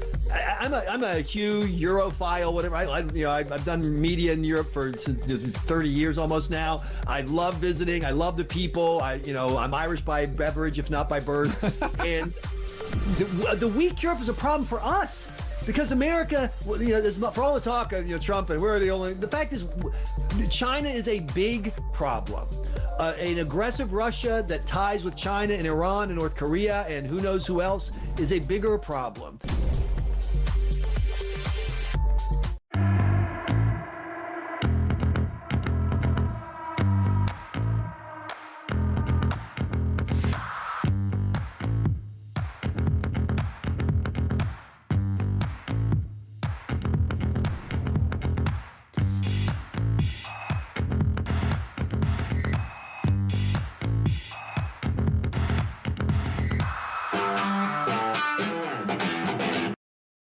Across the UK, on DAB+, on YouTube, on your mobile, and on your side. This is Talk. Very good morning. Welcome back to the show. 11:25. Just that breaking news for you that there's, a possibility for Andy Burnham, the King of the North, the Mayor of Greater Manchester, to make his way back into Parliament. He can't stand for the leadership of the Labour Party and challenge Keir Starmer after what looks set to be terrible, not just local, but Scottish and Welsh elections on May the 7th. If you're not an MP, now we've got an MP, Andrew Gwyn, who's already been suspended from the party for some offensive WhatsApp messages. He is going to basically resign from the party, which means there will be a by-election. Will Andy Burnham win that seat? Will Reform he'll even get the nomination from Labour? It might look pretty bad for Keir Starmer if he tries to stop him winning it. He's the most high-profile candidate. But could he possibly be a leader in waiting? Could Reform possibly challenge for that seat? It's going to be fascinating. Love to hear your thoughts on all of that. 0344 499 1000. We'll talk to some guests about that coming up very soon. But always welcome to you. Have your say. Lots more to talk about. Lots of topics today. We're all over the place. At Home Affairs, Affairs, Foreign Affairs. Let's get straight to your calls. Matthew's on the line in Warrington. And Matthew, you want to talk about the troubles in this bill last night, which basically is going to open our veterans from serving in Northern Ireland to private prosecution. I listened to Peter last night and the coverage on Talk over it, and I thought it was outstanding. And it was great that it was highlighted because no one else was highlighting it. I think it's an absolute disgrace. Is Mr. Starmer going to prosecute the IRA terrorists who killed the two little boys in my hometown, Jonathan Ball and Parry? Yeah. No, they're not. It's a disgrace. All the Labour MPs and Lib Dem MPs were told to vote for this amendment, which sells all the veterans down the river. Yeah. It's all it is doing is making money for these left-wing lawyers in the European human rights to prosecute us veterans. I was in Northern Ireland when the Warrington bombs went off. I'm a Warrington lad. I'm an ex-Welsh Guard. I did 2 years in Northern Ireland, and you know, these lawyers, they've not walked through the bog side and heard guns going off and been told that watch out what you're doing, there's an IED out there waiting for you, and they can't understand when you get back in the camp after an 8-hour patrol that you haven't been blown up because you haven't walked past this IED because they knew that the IRA had them out there. Yeah, it's absolute disgrace. We used to go across under the Evanston Bridge down through the river, and they used to hang cheese wire under the bridge to see if it could cut your throats. This is the IRA. These are grown men, right? These are grown men, and they did dirty tricks, and we did a little bit back. Not saying that we were young men, and we were soldiers, and it's disgraceful. I mean, obviously, we have to hold our military men and women in uniform to a higher standard than the murderous terrorists, and of course we do. But you know, and where there is wrongdoing by soldiers, and I've always been fascinated by how many veterans will support prosecutions where they believe that someone's been tortured or some awful deed has taken place. But we're talking about soldiers being prosecuted for doing their normal job as ordered, at the same time as there is still basically a complete, amnesty for anyone who is involved in a terrorist organisation. The people who are on the run are allowed to come back, people freed from prison. I thought the deal as part of the Good Friday Agreement, I remember covering it as a journalist all those years ago, was that, OK, it was going to be sort of like, what happened in South Africa, truth and reconciliation. We're going to just put the past in the past, and we're going to end it all on all sides. And yes, some people would feel hard done by, but it was better to move forward. This is dragging all the past back up again, but only on one side. It's scandalous. What they're going to do? Is it going to be the Falklands veterans?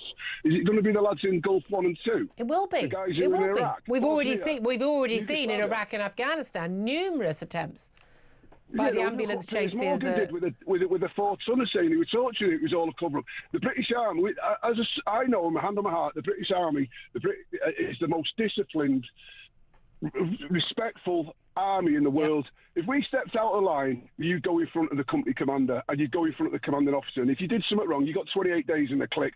And that was in every regiment. We I'm not saying the lads didn't do something wrong occasionally, but you got discipline for it. Yeah, but also in the heat of war, people make mistakes, people do things. And again, I feel the same way about our police. You've got someone with a gun, and people being charged with murder for protecting us and themselves and their colleagues in the heat of the moment. I just think I'm with you. I think it's an absolute outrage, Matthew. I mean, you've got those two perspectives, having fought in Northern Ireland to help defend peace, but also from Warrington with that awful bomb again deliberately aimed at civilians, killing children. Thank you so much for that perspective. I really, really appreciate it, Matthew. Lots of calls like that. I know JK was taking lots of calls on that. And of course, as you know, Peter Cardwell is from Northern Ireland. He knows that stuff inside out, talking about it on his drive show yesterday. Let's go to Ken, who's also on the line, on a very different topic. And Ken, you're in Toulouse, and you want to talk about the kids arriving at school. Basically, it's still in nappies, not toilet trained. Well, I'm sort of near Toulouse. I'm in a little, very, very conservative, quite odd for France, which is quite socialist, town called Rodez. Yeah. It's heavily conservative, very successful little town, work hard, play even harder kind of place, making money. Yeah. The sort of place that, people like yourself and all the other presenters would absolutely love because it's very conservative. But the very simple rule in France is this. If your child isn't clean or prop, if we're going to use the French word, then it doesn't go to school. They just won't accept the child. You may not take your child to school if it's not potty trained. It's dead simple. You Works don't come to school. You have to keep it at home, and there's no. They don't give a what's been a whirlwind about your personal familial circumstances. Yeah. If your child isn't clean, it doesn't come to school, and the social embarrassment. Because that still exists in France. We're still a very conservative country here in that respect. 30 years behind England in the good sense. The degradation it's starting, but it's not quite what it is in the UK. The social embarrassment, if your child isn't clean, the mothers are mortified. Absolutely. As they should be. Indeed. And you don't get, we haven't quite caught the disease yet of the slippers and jammers down at Aldi. Oh, don't. We're not yet. So we're still clinging on in France. We're still clinging some vague self-respect. Well, the word education in France. Okay, is the biggest insult you can pay to any child and its parent is mal-educated, badly educated, because the word education is not about school. Yeah. It's about your family education. You're basically badly brought up. And you say to somebody mal-educated. There are many words you could use that are an awful lot worse in the English language, but in France, it's the biggest insult you can hand to any child or its parent. Very interesting. Mal-educated. And it's that. And then we look at how the children sit down to a 4-course meal. My little boy, he sits down to a 4-course meal every day. Now, when he was without his phone, which is 3 to 11. Yep. Now, my son is a bit of a picky eater. Now, evidently, based on my waistline, I'm not. But then I live near Roquefort, so you can imagine. Now, my son somehow has became a picky eater. We're working slowly on it, but dead straight. He goes to school, or he went to school, and there was no choice. Well, there was. You don't eat, and so for many, many days, my son at school, even though we were paying for the school meals, he didn't eat. I didn't say a word. I didn't complain. That's it, mates. That's it. You're not eating what's given you today. Works for me, Ken. Thank you so much. What a fascinating call. Very, really interesting. Yeah, it doesn't have to be this way, guys.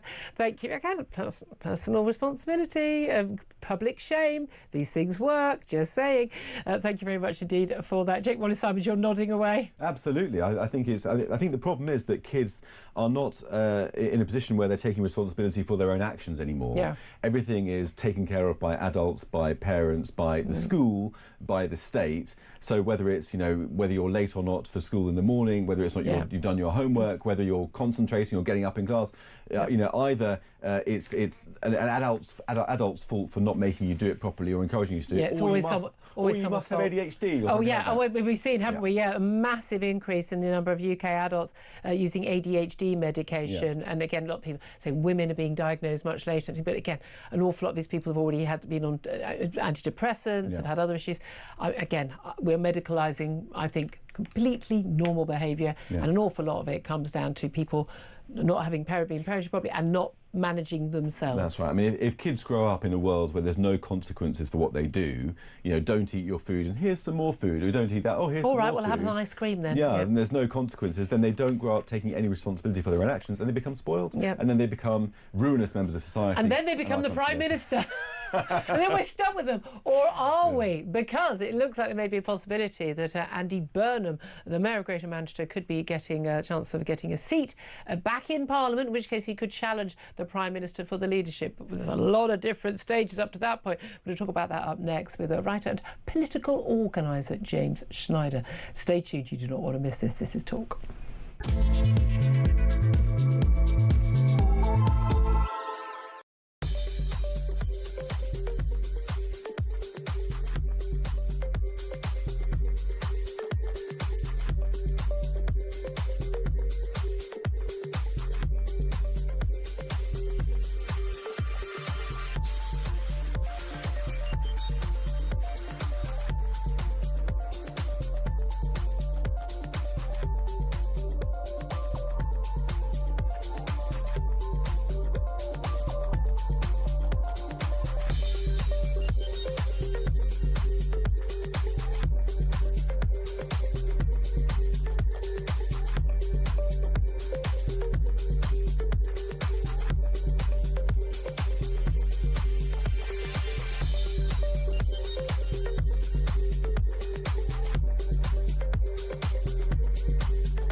across the UK. On DAB+, on YouTube, on your mobile, and on your side. This is Talk. Good morning. Welcome back to the show. 11:36 is the time. I'm Julia Hartley-Brewer. Let's turn our attention now, well, more to international affairs, but also to what's going on in the Labour Party as well, with James Schneider. He's a writer and political organiser. A very good morning to you. Good morning. How are you doing? Very, very well indeed. Well, I just want to ask you first of all about the breaking news in the last 20 minutes or so that the Labour MP for Gorton and Denton up in the northwest has decided, Andrew Gwynn has decided to basically resign as an MP. He's already been suspended from the party and over some offensive WhatsApp messages he's accused of writing.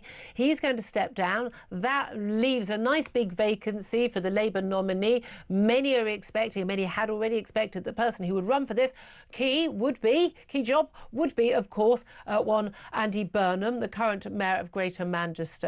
Has been talked about a lot as a potential leadership challenger to Keir Starmer, because you have to be an MP to do that. First of all, do you think that Andy Burnham would like this role? Do you think that Andrew Gwynn and him have been speaking in order to enable him to take this role? And do you think he'll win the nomination?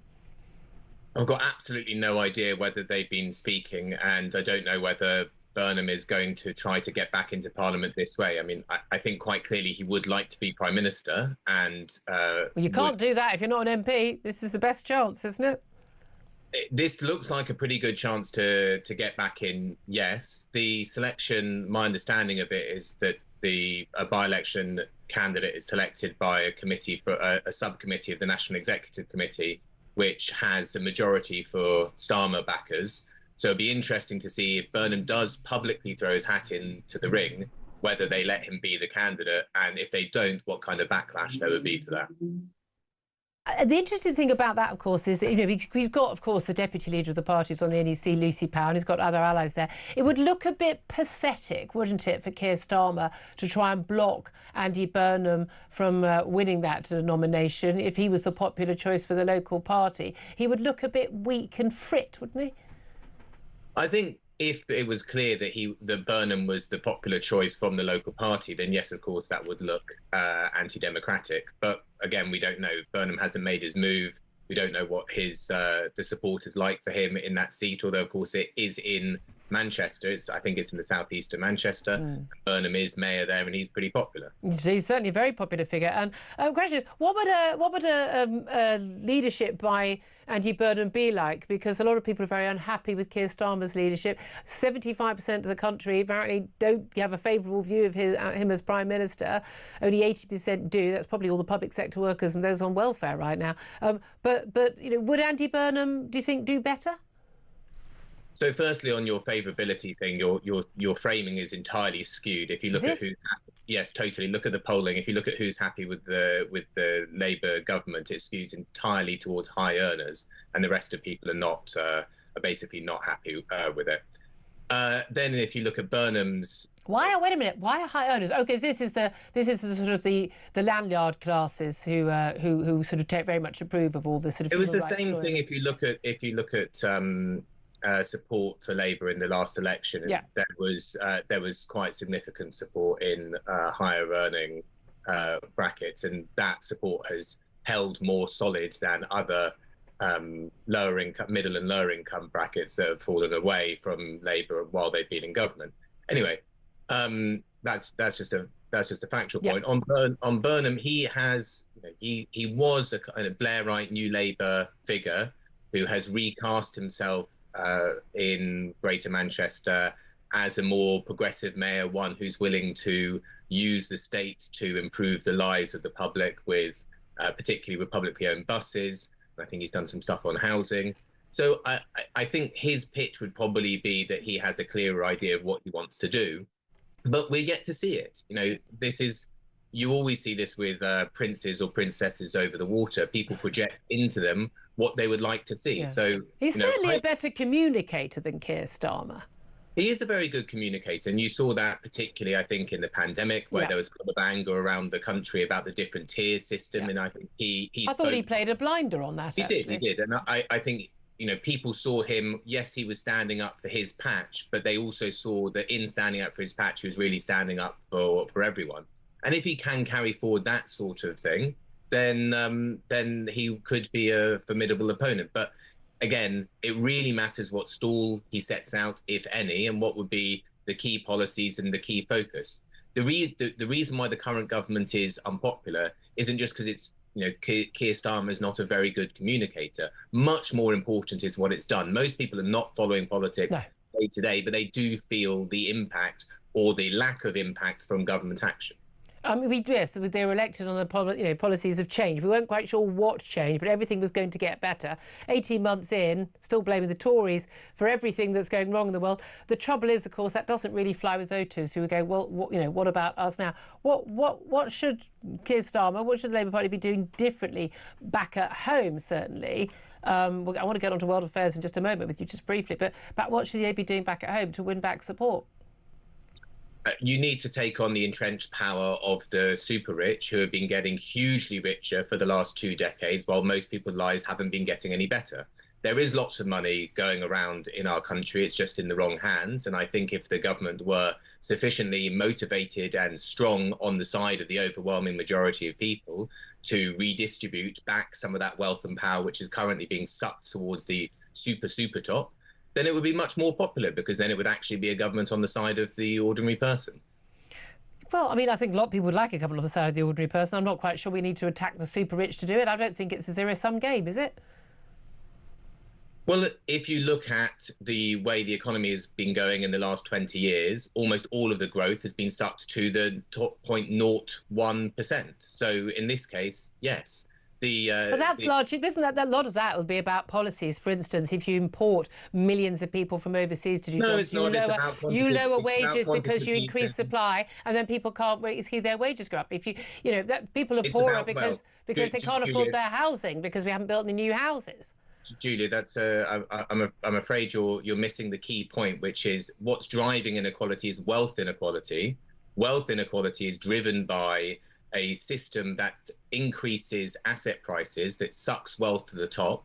We've had enormous policies, quantitative easing chief among them, where money was doled out and gave enormous distributional effects, which basically means people who had a lot of stuff got way more stuff, which then sucks investment in the economy away from the productive sectors and towards the hoarding of assets. That's fundamentally why we've got the problem. If we don't engage with that, nothing else particularly matters. Well, I'm not entirely sure that punishing the rich. I'm all for fair taxation. I'm all for not punishing the rich. If let's say, through basically not doing anything, your assets. Let's say you've got £20 million in financial assets. But how did people get that in the first place? Well, generally speaking, by having £10 million in financial assets. No. Most people who are wealthy in this country, other than a few dukes and things, have actually made the money themselves by selling us goods that we want to buy. I'm all in favour of those people being very rich. If only that were the case, we would have a hugely more productive economy, and we would have investment going into production rather than to the Well, we don't have investment going into production in this country because we've got mad net zero policies, but that's down to Tories as well as Labour. Let me get you on to foreign affairs just for a moment. What do you make of what the Keir Starmer has been doing? I don't think you're a big fan necessarily of Keir Starmer, but what do you make of his handling of international affairs where we are at the moment with the threats over Greenland from Donald Trump? Him saying, he would not relent. He was going to stand firm. His dealings with the Chinese, agreeing to this big mega embassy just across the river from me here, and then going off to kowtow to the Chinese president next week. What do you make of those moves? It was a better tone yesterday from him at PMQs, but Starmer is carrying forward basically the same policy of every single British government for a very long time, which is to just slipstream behind the United States. We operate as a vassal of the United States without an independent foreign policy, without an independent defense and security policy, and US companies own a tremendous amount of our economy. We are not able to, and have not been able to, take decisions that would be enormously popular in the country, i.e. democratic, on questions of foreign policy, because we are forced to follow along with the US. That is not an independent. But that's because we don't have the military might the diplomatic power to move away that far from American power. How much more do you think we should spend on defence? Perhaps it would be a good idea to start doing that. How much more should we spend on defence so we can carry that big stick that would give us more power? Well, I think, first of all, on the question of defence, we have to look at how much is wasted and how much is wasted again by being a US vassal. When Donald Trump says we have to spend more money on defence, what that means is we spend more of our money on US weapons, which push up the share prices of Donald Trump's donors. Let's look at imports of weaponry into Europe, including Britain, from 2020 to 2024. It has gone up 155%, and almost 2/3 of those imports have come from the US. Well, that's because they're an ally. They make good stuff, and we can't make anything ourselves because of our energy prices. They don't make good stuff. Let's look at two very high-profile programs. James, I'm going to take it as read that you're acting on that because I can't give you the right back to reply because it's 11:47 and I've got to go to a break. I am so sorry. Come on again another day where we don't have quite so much to talk about. We can have this debate in more full. James Schneider, writer and political organiser, thank you so much. I'm going to go to a quick break because up next we are going to talk about, royal battles in the courts once again. We'll talk about that with Dickie Arbiter, a former press secretary to the late Queen. This is Talk.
Just mates. We're all just Londoners. We weren't just all in a different demographic box. He divided and conquered.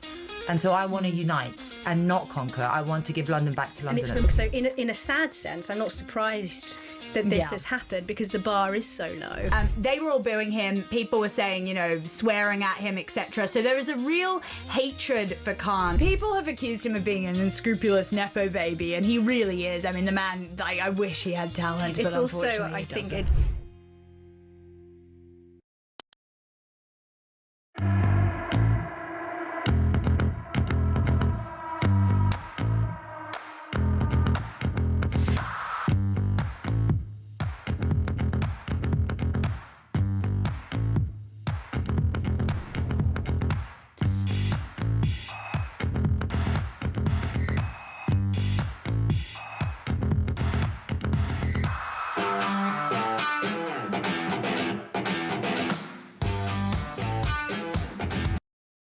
Across the UK, on DAB+, on YouTube, on your mobile, and on your side. This is Talk. Good morning. Welcome back to the show. 11:50 is the time. Let's talk royals. I know I always hate myself a little bit when I do these items, but this is a major court case. It's going to take many weeks, although everyone was pretty surprised when Prince Harry in the High Court yesterday at the Royal Courts of Justice was only in the witness box for just a measly 2 hours and he was expected to do an entire day. Well, he was complaining that the media had made not just, previously his own mother's life a misery, but of course his current wife, his wife, I'm not implying anything, Meghan's life a misery, and insisted that it must have been some sort of nefarious action by the Daily Mail and the Mail on Sunday that got them a number of big exclusive stories about his life, because he absolutely insists that it wasn't people in his close circle of friends who were divulging those secrets. Well, let's talk about this with Dickie Arbiter. He's former press secretary to the late Queen and also a former royal journalist. Dickie, thank you so much for joining us. Pleasure, Julia. It's fascinating. I mean, this is the third major court case Prince Harry is taking part in. He was in the witness box, got quite emotional talking about all of this. And this is really clear. This isn't just about, money for him, getting a settlement. And there are 7 people in total, including the likes of Elton John and others who are also bringing this case against the Daily Mail and the Mail on Sunday. But this is really personal for him. It's very personal for him, and he's obviously got an axe to grind. In his witness statement, he was saying that he wants truth, justice, and accountability. Now, I can understand justice and accountability, but after Oprah in 21, 6 hours of Netflix at the end of 21, and his biography Spare, whose truth? His truth or the truth? There's a lot to be answered for. He really has got the bit between his teeth, and I'm not sure what's driving him, because he's being driven by something, because this has cost almost £40 million so far. What? And the only people that are winning are the lawyers. I mean, those lawyers, and Sherborne, he appears at every single one of these court cases. That man, we were discussing, he must have castles and he must own Caribbean islands by now with all his fees. 40 million quid, and that is what's being spent on the lawyers. Well, that's what is being suggested has been not necessarily the lawyers, but the case so far. Wow. And that is a lot of money. In anybody's book. And as I said a moment ago, the only real winners in this are the barristers. Yeah. Whether Harry comes out with anything remains to be that seen. said, of course, look, he did win his case against the Mirror Group, and he got a payout there. He also did a settlement with the news group, newspapers who own The Sun, and there was an apology. There was a admission that private investigators may have used various means to gain stories, but certainly not Sun-employed journalists.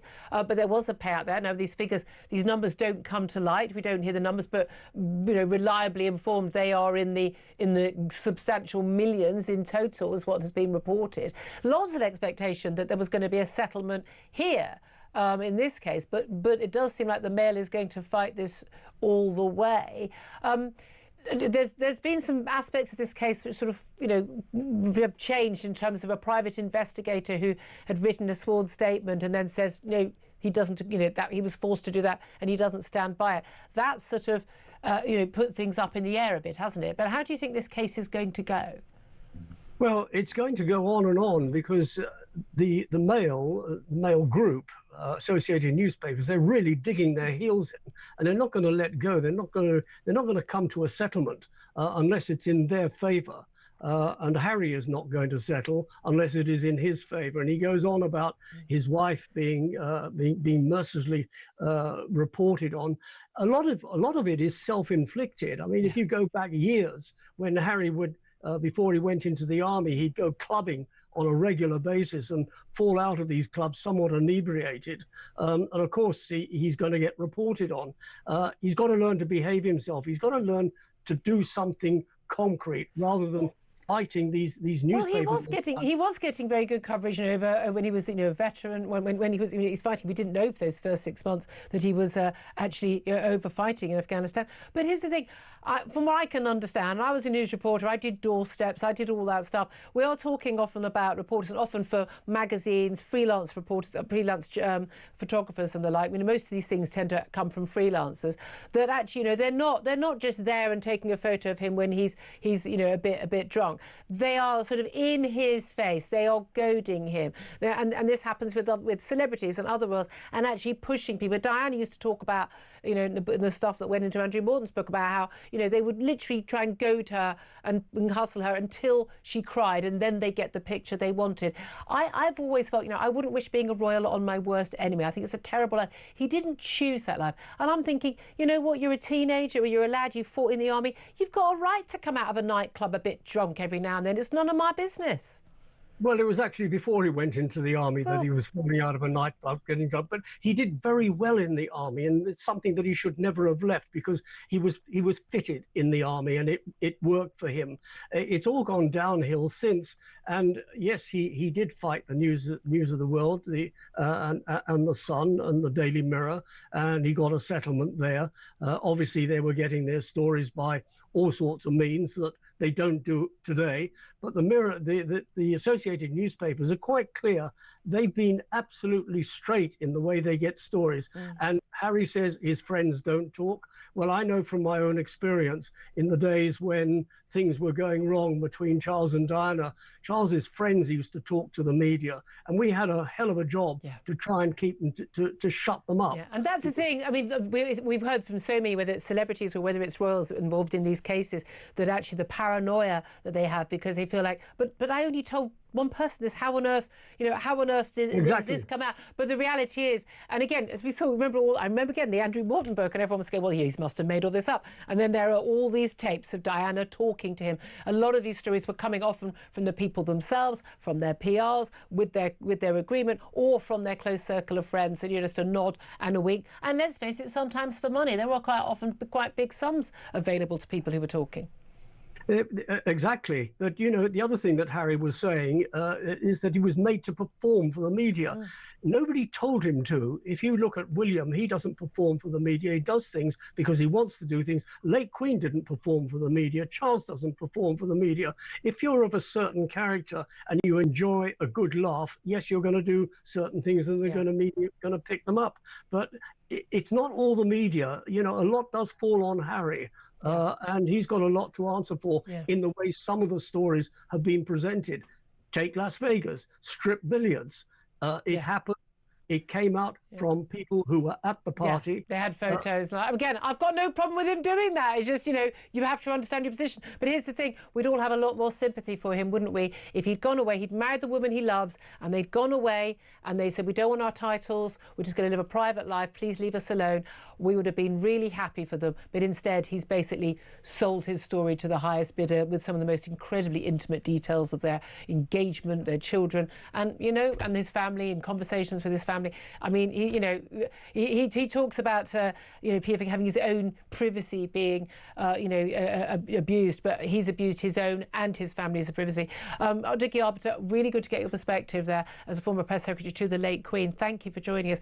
Jake Wallace-Simons, I mean, again, Harry was a hero once, but I don't know. I don't know the rights or wrongs of this case. The judge is going to decide on this case. But, but Harry playing the victim doesn't really ring true anymore after he'd made all this money from Netflix and Spare and everything else. Yeah, I mean, it just feels so tragic to me, this whole thing, because he was a bright young man and brilliant in the RAF and seemed to have a really good future ahead of him as except he wouldn't be allowed to fight. Member of the royal family. Sorry, he wasn't allowed to fight after 6 months when international media found out he was in Afghanistan. He had to come home. Well, that's true, and of course he's had trouble with the media. Let's not downplay that in his earlier life, and as his mother did, of course, it goes without saying. And yet there's something missing from all this, and it's the kind of stiff upper lip, duty comes first, I'm serving my country, royal family attitude. Never complain, never explain. It's so exemplified by William. Yeah, but maybe he doesn't father. have that personality. And he just seems to have missed out on that. It all seems to be about poor me. It's something narcissistic about it, something wallowing about it. And then he married a woman with exactly the same tendencies. Yes, and the fact that he's willing to sell his own privacy to the media via Oprah, via his autobiography or whatever, on his own terms and make money off it, means that he can't complain. Absolutely, that's the issue, isn't it? Love to hear your thoughts on that. 0344 499 1000 is the number to call. Plenty more coming up, including Seb Gorka up next. This is Talk.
across the UK, on DAB+, on YouTube, on your mobile, and on your side.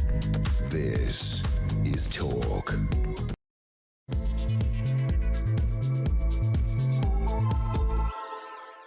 A very good afternoon to you. This is Talk, the home of common sense, with me, Julia Hartley-Brewer. Very much appreciate your company, whether you're listening on DAB+ radio or your smart speaker, watching on YouTube or your connected device. Thank you so much for joining us. So much to talk about, as always. It's been like this for a couple of weeks now. Non-stop breaking news, I have to say. A lot going on. If you do miss anything of the show, if you've missed anything, do go to my YouTube page, The Julia Hartley-Brewer Show. Hit subscribe and you never have to miss a thing. In just a moment, we're going to be joined by Senior Advisor to President Donald Trump. That's Seb Gorka. Delighted to have him on the show. We're going to be discussing Donald Trump's promise to drop tariff threats to the UK and Europe over Greenland, his apparent U-turn on seizing Greenland by force. But what exactly is his deal over Greenland? Also going to be talking about whether Labour is trying to unwind Brexit. Also, the team of 65 civil servants hunting more than 53,000 illegal migrants and foreign criminals who have disappeared. Given they can't keep track of the ones who are actually in the hostels, I'm not holding out much hope for that. Big breaking news in the last hour that an MP who has been sitting in a seat which has been very much thought about as the seat that Andy Burnham may well want. That is Andrew Gwynn. He has decided to stand down from his seat. We're looking at a by-election in the Manchester area where the Greater Manchester Mayor Andy Burnham does look set. Well, but we think it'd be very unlikely if he doesn't throw his hat into the ring to stand as an MP there.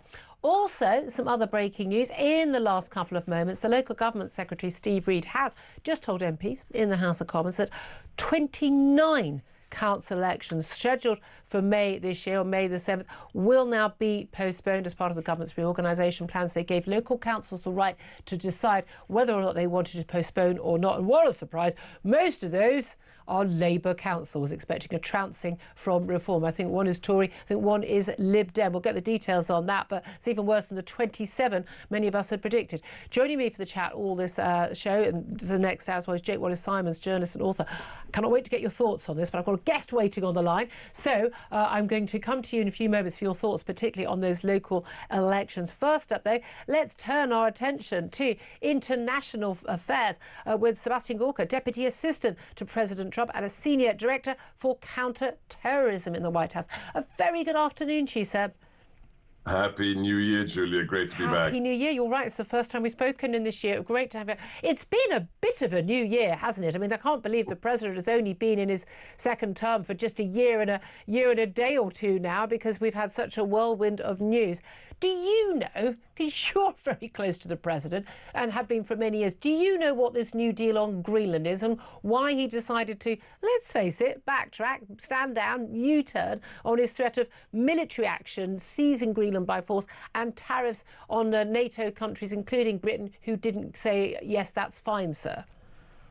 Even if I did, which would be a little bit strange as the head of counterterrorism for the president to be in the negotiations for Greenland, I would not be sharing them because they are completely confidential as of now. But I can tell you, as a taxpayer, as somebody who cares for America and its national security, the importance of this deal is paramount for not just America, but for Western civilization. There's a reason that after the continent was invaded and captured by the Nazis, the ambassador in exile to Denmark begged the then White House to take control of Greenland, to keep those shipping lanes free and not under the control of the Third Reich. So there's a history here. Look at a map, look at its proximity to America, not to Europe. So he is, I tell everyone, whether you like him or not is irrelevant. Read The Art of the Deal. The president who's brought peace to 8 historic conflicts, Sharm el-Sheikh, Gaza, you name it, on down. This is the man who can broker any deal. He's been doing it for 50 years in the private sector, and now he's doing it for all of us, for Western civilization. Well, I know that's certainly the Trump view of these things. We'll come on to Gaza. This is why you invited me, I presume, for the Trump view of things. Well, that's exactly right, Sebastian.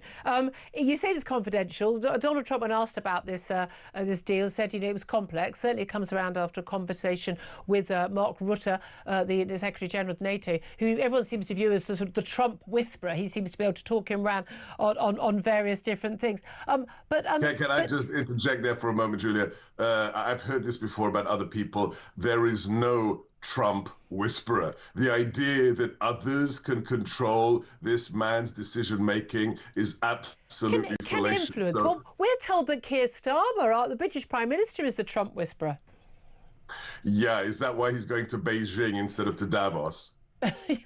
Very, very fair point. We'll come back to that as well. Look, you said that you're the president. He's trying to bring peace, and there's no doubt at all Greenland is significant. But there was never any need to make threats of a military invasion or seizing the country. I mean, you've got the right to have military bases at any time, any number of troops you want there at any time. This could have been a nice, pleasant conversation behind the scenes with NATO allies. Why did it have to be like this? Why did it have to be with threats on the table? Well, look, I actually started my career 30 years ago on NATO issues, and we've just had it. We've underwritten this entity, and now it's an expectation that they behave as real allies. That's the point of it. You're talking about Europe. Yeah, the European members of NATO. We are not here to fund your defense and to save you from another invasion like we did twice already in the 20th century. So the president's expectations are very clear. This isn't about, white table, white cloth diplomacy in, Geneva or Davos. It's about being serious and acting like serious nations. There's one country which has vouchsafed Western civilization since the First World War, and it is ours. So the old ways of doing business have been jettisoned. Why? Because we're about serious people doing serious things for our common interests. I strongly recommend all of your listeners, all of your viewers, go and read the president's national security strategy, which he signed and released just before Christmas. It's the explication of everything he's doing in the world. We've discussed many times on this show about how Donald Trump was right in 2018 when he called out NATO for not spending enough. We're still not spending enough. Most countries not spending, including our own nation, our own defence chiefs and others, I think, are tearing their hair out at the lack of that. What do you make of all these allegations that Donald Trump is tearing down the rules-based order, the post-war, dividend, the Western alliances, and that actually the only people who are really benefiting from this and probably chuckling away today, and as have they been probably for the last few weeks, are Xi Jinping and Vladimir Putin? Yeah, so let's start with the reality, not the Panglossian beautiful version of some world that never existed. There never was a rules-based order. If there was a rules-based order, you wouldn't have had the invasion of Afghanistan, you wouldn't have Rwanda, you wouldn't have the Uyghur labor camps in China. It is a fantasy of the talking heads and the elites who have done what? Under the cover of rules-based order, betrayed their own countries, whether it was the outsourcing of jobs, destroying the working class in the US and in many other countries, or whether it was things like undermining the writ of the British people. I am proud as somebody who was born in the UK to see more than 17 million Brits, the biggest vote ever, vote for independence as a country in Brexit. And then what happened? The quote-unquote experts who said, we have a rules-based order, tried incessantly for almost a decade to undermine the writ of the British people. This idea that there's some sacred cow of globalism that must be protected. Globalism is what screwed the working class around the world, and now it's over, at least in America. No, I'll say here to all of that. You and I have lots of bones of contention, but on that we are absolutely in agreement.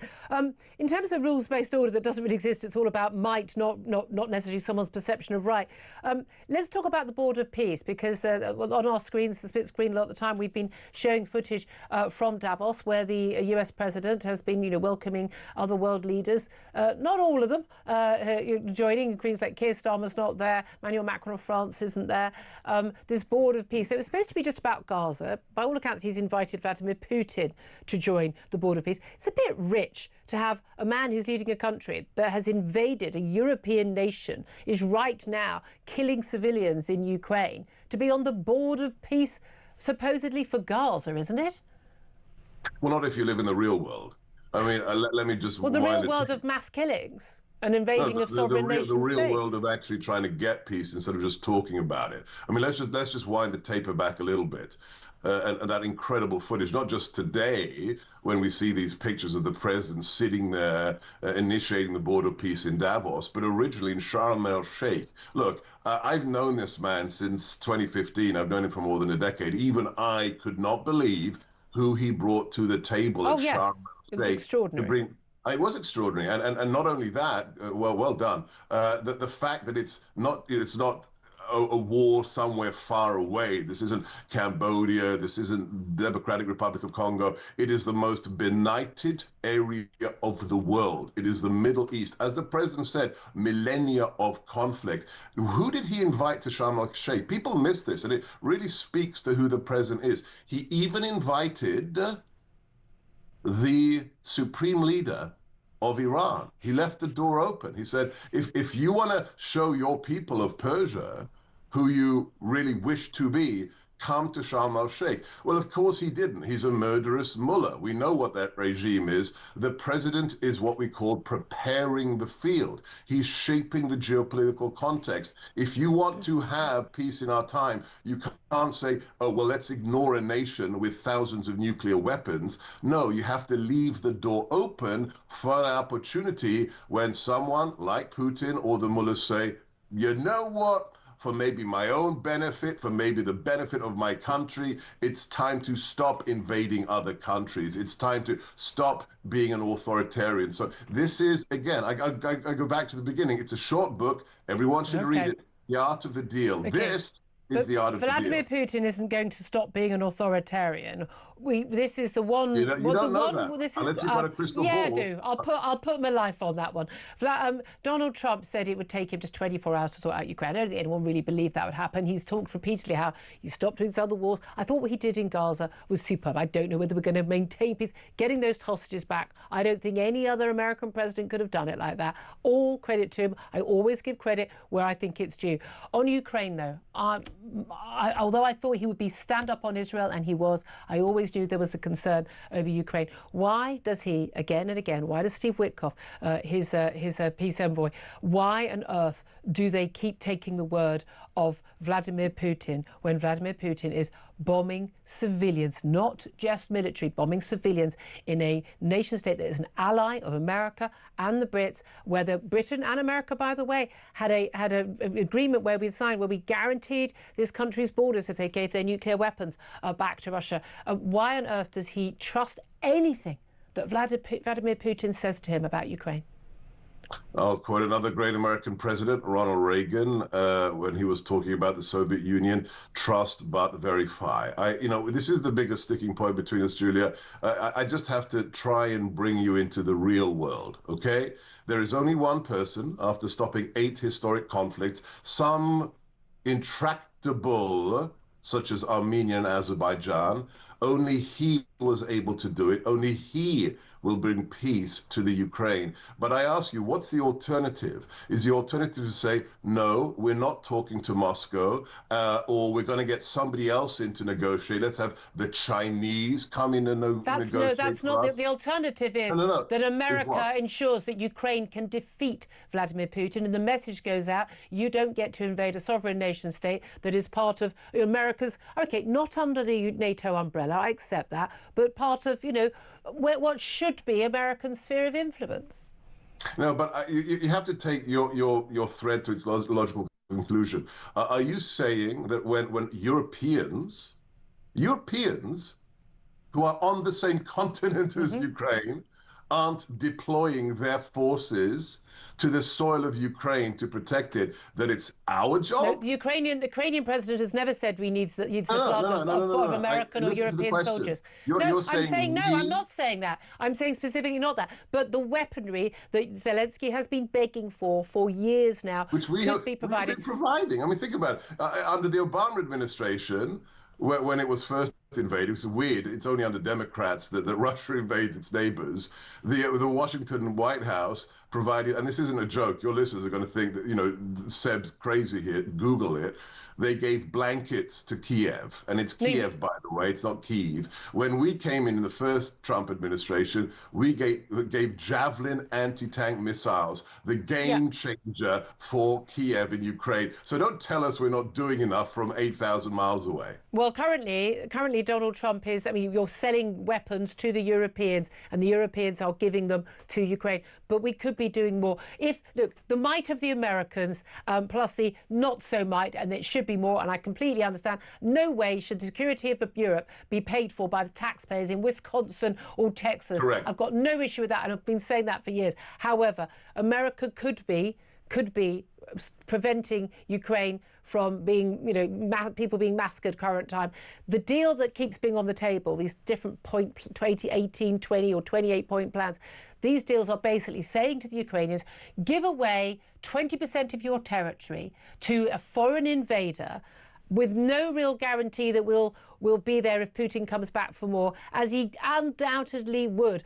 That's not a peace deal. We could have had peace with Hitler if we'd said, yeah, you can have the whole of Europe, you can have Britain, not a problem. You can have peace with anybody if you don't fight them. But surely what America stands for, surely what Donald Trump should stand for, is actually that, you're not going to be treated as a sucker. Vladimir Putin treats your president as a sucker.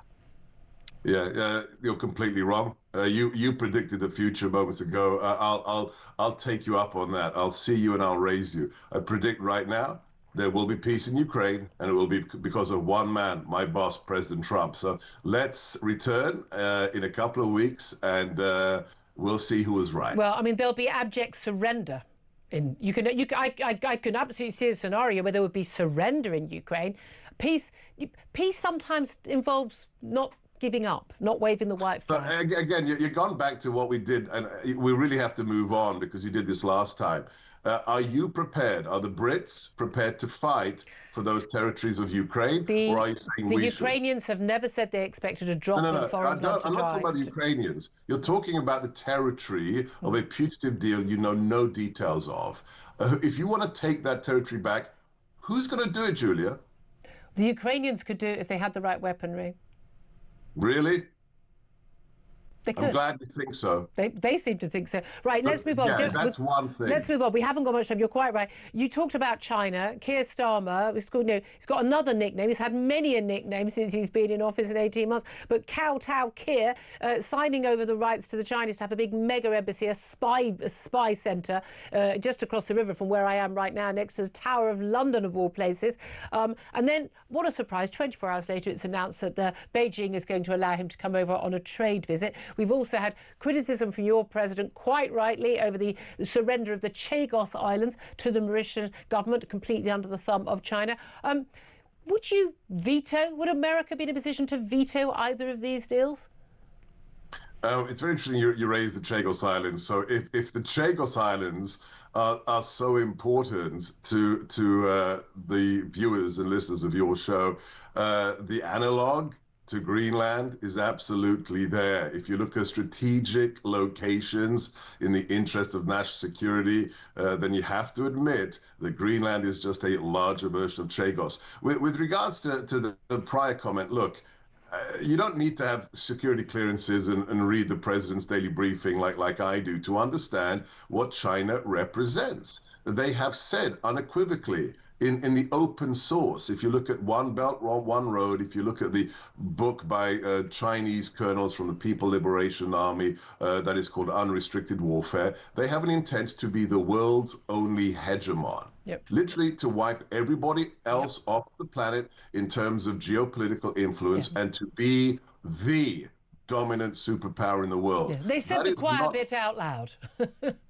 Yeah, they say the quiet bit out loud. And to quote a survivor of the Holocaust, when somebody, a group of people repeatedly say they want to destroy you, sooner or later, you should listen to them and take them seriously. So again, it's a choice of living in the real world or a fantasy world. If you have the world's largest communist dictatorship that has labor camps maybe you should reassess the way that they should be influencing your country. I'm not giving advice to 10 Downing Street, but we know here in the White House, the president especially, what China is and what China is trying to do. Please live in the real world. What is the tagline for your show? You know, it's Home of the common sense. Yeah, common sense. The Trump administration is about the revenge of common sense. Okay, just finally, I mean, Donald Trump was very clear in his speech at Davos, at Europe, but, you know, Britain, France, he had to go out saying, you know, these countries got problems with immigration, with this net zero policy, and I couldn't agree with him more on this. Kemi Badenoch, the Tory leader, said she agreed with him on this in an interview with me earlier this morning. Would Donald Trump find it easier to deal with Britain if we had Prime Minister Nigel Farage rather than Prime Minister Keir Starmer? Would we be closer allies then? Look, the president in his speech, it's the most personal I've ever heard him do this publicly, discussed of his deep familial ties to Europe, to Scotland, his mother, to Germany through his father. There's a special relationship always and always has existed between the UK and the US. And I'll just say this, we are not going to determine for the people of the UK who they choose as their leaders. That's the antithesis of Brexit. It's the antithesis of MAGA. But of course, I know Nigel very well. Nigel has a very close, you know, friendly relationship to the President of the United States, the most powerful man in the world. I can't predict what the Brits will do, but you know, when you have a friendly, it's like me in this position now. My friends are cabinet members. Yeah. When Kash Patel's running the FBI, when Pete Hegseth is the Secretary of War, it makes things easier to achieve if we had friends who are, you know, elected by their people to be the heads of those governments. Of course, things would be, you think, probably smooth, but that's a decision for the people of the United Kingdom. Lovely to talk to you. Fascinating. We covered a heck of a lot of ground. Globally, I would say. Sebastian Gorka, Deputy Assistant to President Trump and Senior Director for Counter-Terrorism. Thank you so much for joining us there live from the United States. Jake Wallace-Simons, I mean, I think we covered everything there. I mean, we didn't cover the domestic issues in America. I think there are just so many world issues, so many issues affecting us. Your thoughts on what he had to say? Well, frankly, I think he speaks a lot of sense most of the time. It's only the other extra 10%. Like, nobody denies that Greenland is important for America's national security. Maybe not for Western civilization, but it's certainly important. But then why can't you just work with NATO to bolster that security rather than threaten to effectively invade it, for example? But I think that my real takeaway from that was he repeated again and again, you've got to live in the real world. And what that means is the collapse of the rule-based international order, or not even the collapse, the assertion that it never really existed in the first place. That's really what he was saying. And what that represents is an exchange of a value-based set of alliances for a strength and power-based set of alliances. But that value-based, the Western Alliance was based on that. But you only have any strengths, not because the rule of law, but because of your willingness and your ability to enforce those laws. And that comes down to the realpolitik of how many missiles have you got, how many men have you got to put on the ground? Yeah, and frankly, those values became corrupted because they became equated to the kind of centrist, fundamentalist, globalist values that most people didn't share. So, but also China and Russia just played us out. And of course, they can then, exactly manipulate us through that vulnerability. So I think that a return to real-world politics actually isn't a bad thing, but it just seems like there could be a bit less belligerence towards our allies. I mean, he was berating us for not behaving like allies. Well, how's Trump behaving? Yeah, exactly. It didn't have to be like this. There we are. I'd love to hear your thoughts on that interview as well. Up next, we're going to take a quick break. We're going to take some calls. We're also going to be talking about the fact that the local government secretary, Steve Reed, has told MPs in the House of Commons this morning that 29 local council elections scheduled to take place on the 7th of May this year will now be postponed. Some of those council elections have already been postponed for a year. This is because of this justification of this government, local government reorganisation. This is using a law supposed to be for wartime and exceptional circumstances. I'm not entirely sure restructuring local government fulfills that. We know, of course, reform are challenging this, but 29 local council elections are now going to be postponed. We'll talk about that up next. This is Talk.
Well, I see somebody who has changed his tune throughout time to suit his purpose, who is personally very, very ambitious, and I'm afraid what he's been saying, certainly at the time of his defection, does not fit with what he was saying when he was within the Conservative fold. You know, this is somebody, Jeremy, who was quite happy to sit at the shadow cabinet table nodding away with others and so on, but as soon as the moment arrived, suddenly he changed his tune, and I think people will draw their own conclusions on that. Across the UK, on DAB+, on YouTube, on your mobile, and on your side. This is Talk. Well, what rip-roaring show again it is. 12:28 is the time. I'm Julia Hartley-Brewer. This is Talk, the home of common sense. Interesting to hear Seb Gorka, close aide to the American president, comparing their policies and our slogan for our show. Lots to talk about. I'm going to take your calls in just a couple of moments. 0344 499 1000. Lots of you getting in touch on lots of things at home and abroad. But just Jake Wallace-Simons, just want to get your views on the local government secretary Steve Reed announcing this morning that 29 local council elections scheduled for May this year are going to be postponed now as part of these reorganisation plans. I mean, we thought it was, I think 27 was the worst case scenario. Most of these we know are Labour councils, but I think there was a Tory and a Lib Dem in there, possibly some no overall control. Basically, it's a load of councillors going, I think I'll keep my job as a councillor for another year, thank you very much, because otherwise I think I'll probably be ousted by reform. Yeah, I mean, this is the government subverting democracy. Let's make it as clear as we can. And it's funny that, you know, often the people who shout loudest about rules-based international order and human rights and universal values and democracy are the ones most willing to pull the levers of the machine to quash it. Well, undermining the Brexit vote. Exactly, yeah, undermining the Brexit vote. I mean, Starmer tried to get a second referendum to make us undo the democracy that we'd expressed. It's the European Union playbook. They've done it with the Irish, they've done it with others as well. The vote again, or we won't have a vote on it. Exactly, and it's the same playbook again, and it undermines democracy. And funnily enough, I sometimes think that Keir Starmer behaves a bit like Donald Trump, using the levers of democracy to subvert it. Donald Trump mused just last week in an interview with Reuters about possibly cancelling the midterms because Republicans in the polls are getting a battering. That even he hasn't gone as far as Keir Starmer, and he really wouldn't be able to. Them. This is the thing. There are no extenuating extreme circumstances. It's absolutely ridiculous. This is abject incompetence. Hiding behind procedure. Hiding behind procedure, and it's just outrageous. And there's no reason why this couldn't then be used at another time, to prevent general elections going ahead. And if anyone seriously thinks that this would be allowed to happen, because again they say, oh, it's not up to us, it's local councils. You let the people who are going to lose their seats decide whether or not there's a vote. What do you think? But crucially, if they thought that they were going to do well in these local elections, they wouldn't be thinking of cancelling them. It is really that simple. It's an outrage. We're going to talk to Lord David Frost. I'll talk to him about that as well coming up. First up, though, let's get your calls on Donald Trump. Andrew is in Hertfordshire, wants to have his say. Andrew, what do you want to say about, I don't know, whatever the hell it is Donald Trump's done today? Yeah, good morning, Julia. Afternoon. Great to hear your voice. Afternoon, sorry. Look, he is, in relation to women and women in sports, you couldn't support him more. That was a really good policy, and he drove it home. But since then, he's lost the plot. He reminds me very much of Idi Amin. We're giving him awards. What a line! Because we're paying to basically a bully. He's never, ever stood up to anyone, and Putin is running him ragged.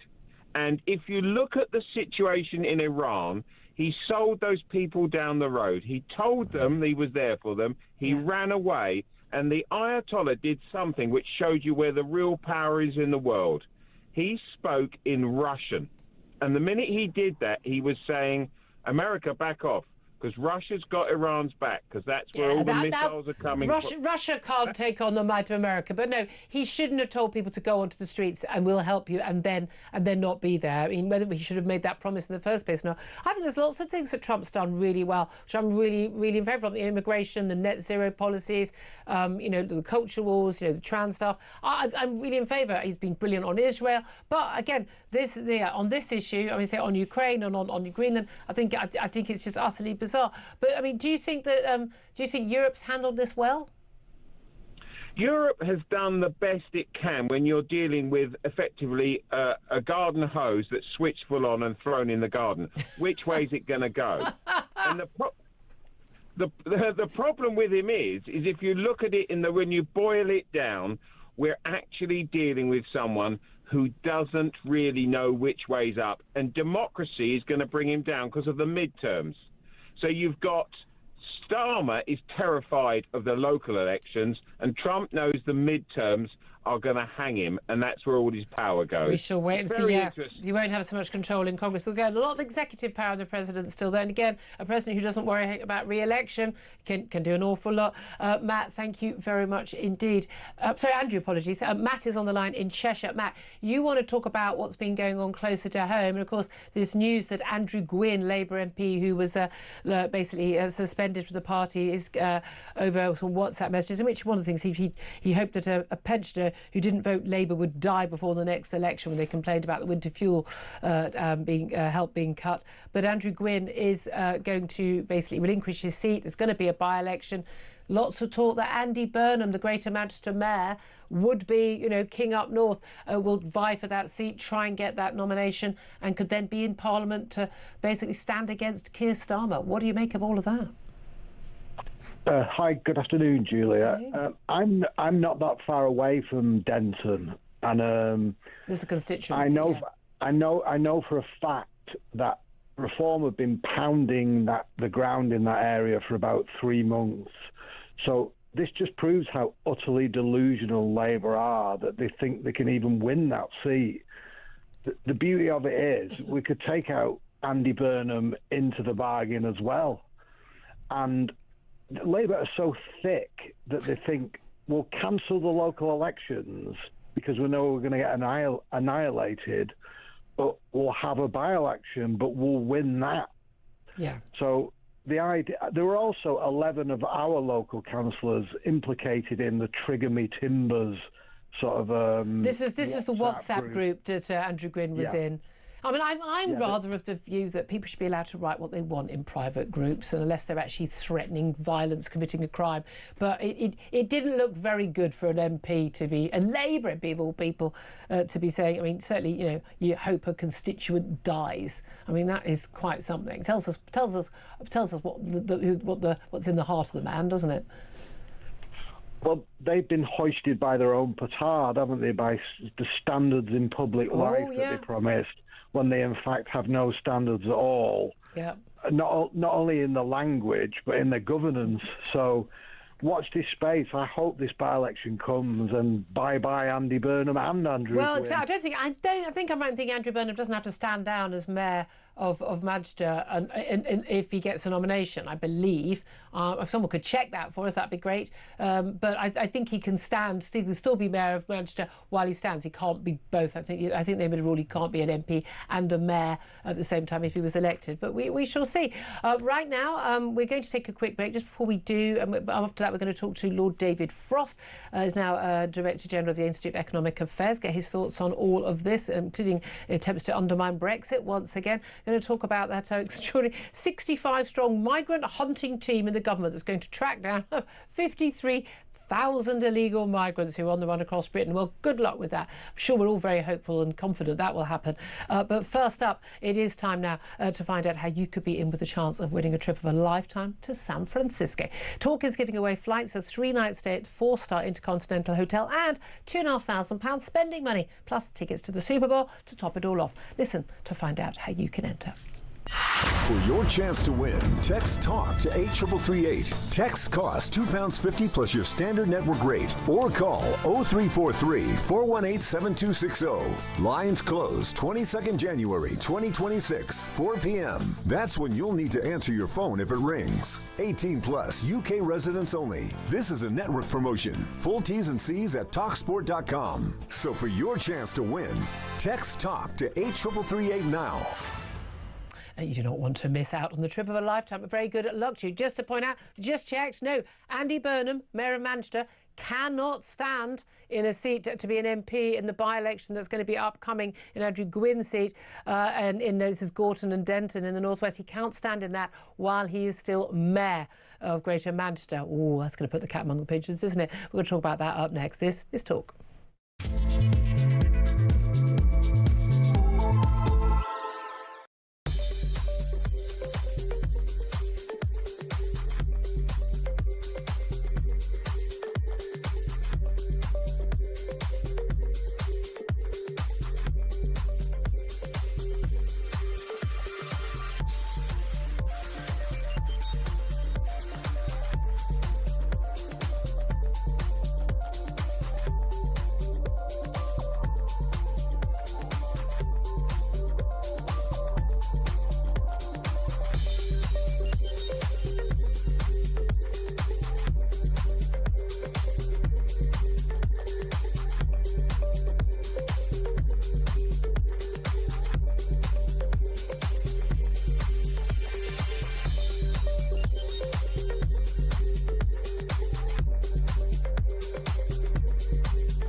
Across the UK, on DAB+, on YouTube, on your mobile, and on your side. This is Talk. This is Talk, the home of common sense. 12:38 is the time. I'm Julia Hartley-Brewer. Still with me is Jake Wallace-Simons, journalist and author, joined now in the studio by Lord David Frost. He was an independent peer, but you are now Director General of the Institute of Economic Affairs Free Market Think Tank. A very, very good afternoon to you. And of course, we're also going to speak to you with a little bit of your former chief Brexit negotiator hat on as well. Yes. Where do we start? Where do we start, Lord Frost? We just had the breaking news about these local elections. 29 different councils are choosing, well, they've given the option and just quite out of the blue choosing not to have local elections on the 7th of May. Vast majority of them, of course, being Labour councils. This is, of course, because there's reorganisation of district and council councils, parity councils, and apparently there's absolutely impossibility for these bureaucrats to organise an election at the same time, and presumably to, fart and chew gum at the same time as well, as one president once famously put it. But what do you make of this decision? 29 local councils basically denying democracy to their voters. Isn't it interesting that all the councillors who think they're going to lose are the ones who want to postpone the elections? Funny that. One's really got to be quite suspicious about this. I mean, I know democracy is a kind of irritating cost, and it does cost to run an election, there's no doubt, but nevertheless is quite fundamental to the way we do things. And I do think it's the first time I've seen, or I remember, this kind of casual postponing of elections for short-term kind of convenience reasons, and it's a really bad precedent. But this is under a law which allows it in the event of wartime, when we didn't have general elections during the Second World War. We also had postponed local elections during COVID, which was never justifiable, given that the Americans managed to hold a whole US presidential election during the height of COVID. What's to stop the government doing this for a general election they think they might lose? And I don't think that's an exaggeration. No, I mean, as far as I can see, nothing other than kind of conventions and a feeling that we don't do that sort of thing here. It's secondary legislation, so quite easy to get through through Parliament. I mean, I don't think they are actually contemplating this, but it's interesting that so much of our constitution rests on kind of, we just don't do that kind of thing here. And we learned that during Brexit, didn't we? There were lots of things we thought, well, obviously it's things like we'd had a referendum and in 2016, and there was a clear vote for us to leave the European Union, and then suddenly we had 3 years of people, including one Keir Starmer, who was then Shadow Brexit Secretary, telling us, no, it was just it was just an advisory. It wasn't legal. It wasn't. And we suddenly had people challenging the democratic vote, and I think a lot of us were just sort of befuddled. I mean, angry as well, and upset, but befuddled that people who claim to be Democrats really did not believe in democracy. Yeah, I think one's really got to kind of feel that. I must say that their commitment is a bit thin. As I say, I don't think they're going to postpone a general election, but it shouldn't be a matter of luck for us that they don't. No, it should be they can't. Totally, and this is one of the reasons why they're so obsessed with concepts like disinformation. Because they realise voters voters are kind of vulnerable to bad ideas, and therefore that's why they don't take voters seriously, why they don't take results seriously, why they regard elections as a kind of second-order idea, because they think that the ordinary voter is a bit daft and a bit prone to be swayed by all these bad ideas and actors. And I just don't think that. I think the British people get things right. The mostly. Wisdom of crowds. I've always said, if you actually look back at all the elections, and whether you liked the victor or not at the time, in terms of the choices available, I think the British voter, the wisdom of crowds, make the right decision. And again, we, unlike other European countries, we've not been ruled by fascist dictators, but we've not been overrun and invaded in thousands years. But also, crucially, we don't elect hard left socialist governments. We don't elect hard far right governments. We really, really don't. We're a pretty moderate, get on with it kind of country. So we haven't got a bad history on that. No.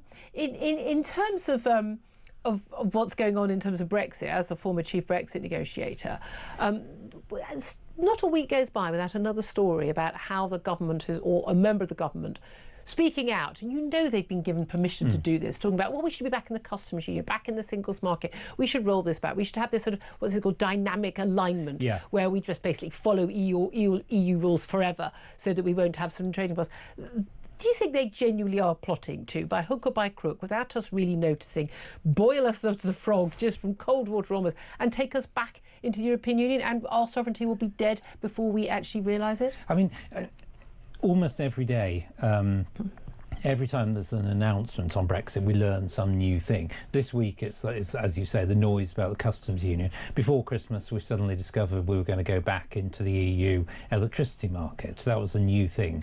And I think, much of the establishment isn't just Labour, kind of secretly want to go back into the EU, I think. I don't think they can do it overnight. I think many of the Tories. But quite a few of them probably do. But I think they're taking opportunities, they're inching us in that direction. So we get used to the idea. And so this argument develops that, well, we're in so much, maybe it would be better to be in this and then have a say. And so on we're paying, but we've got no say. We may as well be in, may as well be at the table. That's right. And they're operating under this sort of fantasy delusion that, Europe is this tremendously successful economic area and the only way of getting growth is to go back into the European Union. But you only have to look at the figures that, this is not the case. Europe is the slowest growing part of the world. We're growing at the same pace as France and Germany, and that is extremely slowly, and we should be looking out and getting ourselves out of the tangle. And yet we're told constantly all of our problems come down to Brexit, but I'm not aware of Germany leaving the European Union. Exactly. Maybe they should. Maybe they should. Yeah. I mean, let's talk about the economy, because you're the director of the Institute of Economic Affairs. Not going very well, despite that steely focus from the Prime Minister and the Chancellor on economic growth. We've got the Prime Minister not at Davos. But Rachel Reeves, the Chancellor, is. We've had just non-stop string of miserable, not devastating, but just miserable economic news when it comes to inflation and jobs and employment and like, in particular in certain areas of the economy. And we've seen again and again and again, from lockdown onwards, devastation of our hospitality industry, which of course, if all these people worked in one big factory, they'd all be bailed out, wouldn't they? But they don't work in one big factory in Sunderland. They work across the whole country. And yet we are talking about millions of jobs, billions of pounds worth of our economy, huge part of our tourism industry, again, a vital part of our services economy. And yet they're being hung out to dry. That's right. I mean, there is a boom in one area, which is tax advice. And I wonder why that is. People, it's all getting more and more complex and more difficult. Hospitality and pubs, I mean, the problem is everything's going in the wrong direction. They're pushing up taxes, they're pushing up spending, they're pushing up regulation. All these numbers are going to get worse. If that's what you're trying to do, you've got to raise the money from somewhere. That's why they went for pubs. That's why they're going for other bits of hospitality. And then it comes down to who can lobby most effectively. It doesn't come down to how profitable you are, how effective you are, how good you are at supplying what people want. It comes down to, do you have the best line to the government? Because this isn't a market economy in that sense. So it's being effective. Well, we're told there's going to be this help for pubs now, but not for cafes and hotels. Exactly. But I mean, what about a hotel that's got a bar in it? Is that a pub? Could that count? I mean, but again, we're talking about people who were told they were going to be given help again and again, certainly at the last budget, and then they saw their their business rates, double, treble. We spoke to a publican who started the whole ban your Labour MP from your pub, and he was talking about like an extra £40,000 on his business rates. I mean, it's incredible that the Treasury didn't seem to realise what the effects of their measures was going to be. Really worrying. Now they're trying to correct it, but of course they've still got to raise the money. Somebody has got to pay. If it isn't pubs, if it isn't hotels. But then none of them aren't going to be able to pay. No, because they're going to go under. They're going to go under. That's what's going to happen. And that's why the economy is slowing. Is this fundamentally an issue with an awful lot of people in our political world now? They simply, let's face it, they don't know what they're talking about. Now, I wouldn't assume to tell someone who runs a business how to run a business, because I've not set up and run my own business. No. It is extraordinary. We've got a government, people who've pretty much not been in the private sector at all. They don't understand profit incentive. They don't understand how, why putting up the cost, for instance, of national insurance for employers would increase the cost of employing someone who might mean you'd employ fewer people or sack people. They just don't get some really basic stuff. No, they really don't. And I've run a small business in terms of a trade association, special kind. I'm now running the IA, and I can tell you the amount of time that is taken up with paperwork, compliance, employment law, all the things that stop you doing what you're there to do. OK, we're non-profit making, but lots of others are trying to make money out of this. They're trying to pay their mortgage out of it. They're doing things that do not contribute in a single way to making money and being profitable and giving people what they want. And while that's the case, the economy is going downhill. Are you possible? I know you're an independent peer now. Is there any possibility you might be one of the people considering a move to reform? You were appointed as a Conservative peer by Boris Johnson. As long as I'm at the IEA, I'm independent and non-affiliated. Let's see how the world develops in the next few years. Like I think everybody on the right of the Conservative Party, we talk to all sorts of people, and we all think the same kind of thing. That's the sound of a door being wedged open. David Frost, thank you so much. Just for a moment, Jake Wallace-Simon's listening to all of that. Just your thoughts either on the Brexit or business, whichever. Well, I mean, like we were saying earlier, it's a contempt for democracy that the government is showing, and that's as clear in the local elections as it is with their strategy towards getting us back in as close as they can towards the European Union. Yep. And the customs union in itself would be a terrible idea, because there's only disadvantages for us in joining the customs union. It's not a free trade area. Most of our trade goes on outside of Europe. What's the point in giving the EU control over the terms and the tariffs for the rest of the world when we mainly trade with the rest of the world? As Dan Hannan wrote in a recent column, it wouldn't be like throwing away the burger and eating the napkin. It would be throwing away the burger and eating your wallet. Wonderful line, as always, from Dan Hannan. Big thanks, Jake Wallace-Simon. We'll come back to you in just a couple of moments. Big thanks to Lord Frost joining us in the studio. Up next, going to talk about how 65 strong civil servants are apparently tracking down some 53,000 illegal migrants who've either entered here illegally, gone on the run, or foreign criminals who should already been deported. Do you fancy their chances of finding them? We'll talk about that up next. This is Talk.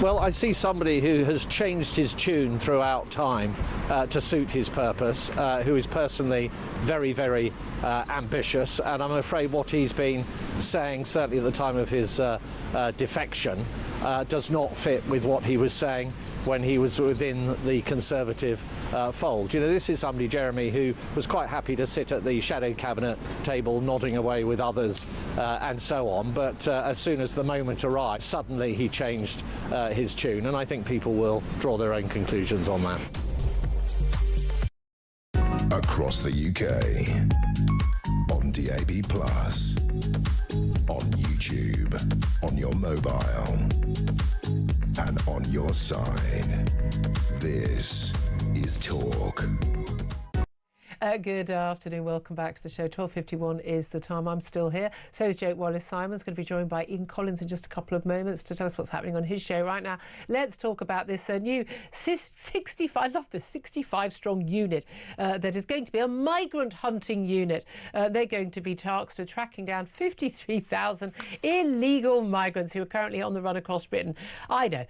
I don't think they're going to do it either, but let's talk to Robert Bates. He's Research Director at the Centre for Migration Control. Robert, thank you for joining us. Who are these people, and who are the people who are going to be doing the tracking down, and who are the people they're trying to track down? So the people that are going to be doing the tracking in this new sort of high-sounding unit are actually individuals that have just been reshuffled from elsewhere within immigration enforcement. They're not new recruits with specialist skills. They're individuals that have been doing this job for a while anyway. Individuals who've been doing a very bad job of the job they've already had for a while. Well, they've been doing a very bad job, but they've also been working in a very bad, underfunded, understaffed organisation. You know, people think of immigration enforcement, they probably think of America, ICE, you know, kind of guns blazing, no holds barred. We have a tiny, emaciated unit trying to actually work on this. The people they're trying to track are people that the government almost actually had grips of. They sort of had them in their purview, and we're trying to remove them. But as we've discussed previously on your show, the inability actually, even if an individual's in detention facilities, to be removed because of their rights to human rights appeals and judicial review, deportation, they've got put on immigration bail. So the government said to them, no, don't you go running off, because we'll be keeping an eye on you. And clearly this is the result of what happens. These individuals then just go, oh, well, I don't actually think you're going to be able to do anything, and have just disappeared. I mean, one of them probably delivered one of my audience members a Deliveroo meal last night. They're around somewhere. Well, quite right. But I think that actually this is only the tip of the iceberg of how many people are just disappearing from the Home Office. You've got these people that were on immigration bail. You've also got about 20,000 foreign national offenders who did time in prison, and the government says we do plan to deport you, but the Home Office now doesn't have data on where they are, doesn't know which communities they're in. I mean, did anyone think of tagging these people? I mean, again, I think most of us thought that if you committed an offence in this country, you're in prison, and then they literally took you from the prison to the airport and kicked you up the stairs of the plane and said, ta-ra then. But no. No, it's almost just sort of blind trust that these individuals that have either come into the country illegally, are in the country illegally, or have committed horrible crimes are somehow going to be really obliging to sort of what's requested of them to sort of stay in contact. And then, of course, we've also got, tens of thousands, 50 or so thousand individuals that have claimed asylum in the country, having come in illegally. And then the Home Office, rather than putting them in detention facilities, has put them in hotels, and they've disappeared as well. So, which I'm surprised by, because they got the free hotel and the food. But by the way, that doesn't even include the 1 million plus people who've arrived in this country, many of them legally, with a student visa, a tourist visa, or a work visa, and have just stayed. And despite all that faffing we do and standing around in queues when we go in and out of the country with our passport and everything being checked, turns out the government doesn't keep a record of anyone coming in or coming out, and if they do, they don't bother checking it. They've got no idea who's here, who isn't here, and who's got a right to be here. Not a scuba, and they don't even know where to begin trying to calculate actually the scale of this problem. The data is in such a mess that the system for counting people out and working out if someone had left the country used to just be a bloke stood at airports with a clipboard asking questions. I think basically what we've seen here is the competence of the British state in its finest form, really, and the solution as well is another indication of actually, I think unfortunately, just how unserious the British establishment is about clamping down on this issue. So if we were to have a serious government in 2029 that was committed to removing all illegal migrants and foreign criminals, they basically got to start again. They've got to really recognise that the minnows currently operating in this area, immigration enforcement, which has a budget that's less than sort of a lot of local councils. Basically, you've got to go on a huge recruitment drive, because we've really got to uprate the number of individuals working on this, and we've actually got to properly equip them and remove those legal barriers that are not just a timely cost, but also a huge fiscal cost of having to constantly deal with appeals and reappeals and challenges. But and also deal with the criminality. I mean, these people are illegally here. They are criminals. They have no right to be here. Again, I don't understand when it was an issue with what Trump's doing with ICE and the people who are protesting. They're going around round up people who've been told, you're not here legally, you need to go. I am utterly flabbergasted by all the people who seem to think that anyone who fancies it, who can hide out for long enough, has a right to live and stay in our country, and often, getting council housing and, free education, free healthcare and the like. I find it utterly bewildering that people think this and think that getting those people out of the country is in some way a far-right view. I would think it was a moderate mainstream view until about 10 years ago for everyone in the country. I mean, do you think that there's just no will to do it? So they don't really bother, it's the lanyard classes, they're not really bothered? Or do you think they want to do it, they're just a bit useless? I imagine the immigration enforcement officers are quite keen to actually try and have some professional success and start rounding individuals up. I think for the government, and clearly the fact they've only directed 65 or so staff towards addressing this current issue, it's purely gestural. They know that these kind of news stories will come out and they'll have a bad news cycle. But I don't think actually in their heart of hearts they even think that it's possible to do it. I think too many politicians in particular, and especially in the Conservative Party, just kind of give up and they're almost just chewed up and so cynical about actually even trying to make this country a better place. And this is why actually I think we need to see something completely different in our approach to the country in a whole, but especially immigration, and just to say, no, it's time for a bit of radicalism. Let's actually start doing things. Absolutely. Enforcing the law. Mad idea. Might catch on. Robert Bates, great to talk to you as always, Research Director of the Centre for Migration Control. But Jake Wallace-Simons listening to this. Again, this is all very far right, isn't it, having this conversation? This is really basic stuff. Yeah. I mean, it just goes to show where the government's priorities are more than anything else. It's put loads of money into welfare, raising taxes in order to do so in the last budget. Some of that money could have been usefully spent on tracking down these 50-odd thousand illegal migrants. I can't believe they're masters of the criminal underworld and are impossible to find. Exactly. I mean, it can't be that difficult with the right resources. Most of them are standing at my local supermarket. The thing is, the government's got more enthusiasm for arresting people for social media posts, for recognising a state of Palestine, for scrapping jury trials, for legalising euthanasia and full-term abortions, and for paying people to live and do nothing than enforcing the law. You know what the solution is? Digital ID cards. It always is. Changing the government, I thought you were going to say. No. It's always digital ID cards. Tonight, just to say, Ian Collins is here right now. Tell us what's happening on his show. I'd like to meet the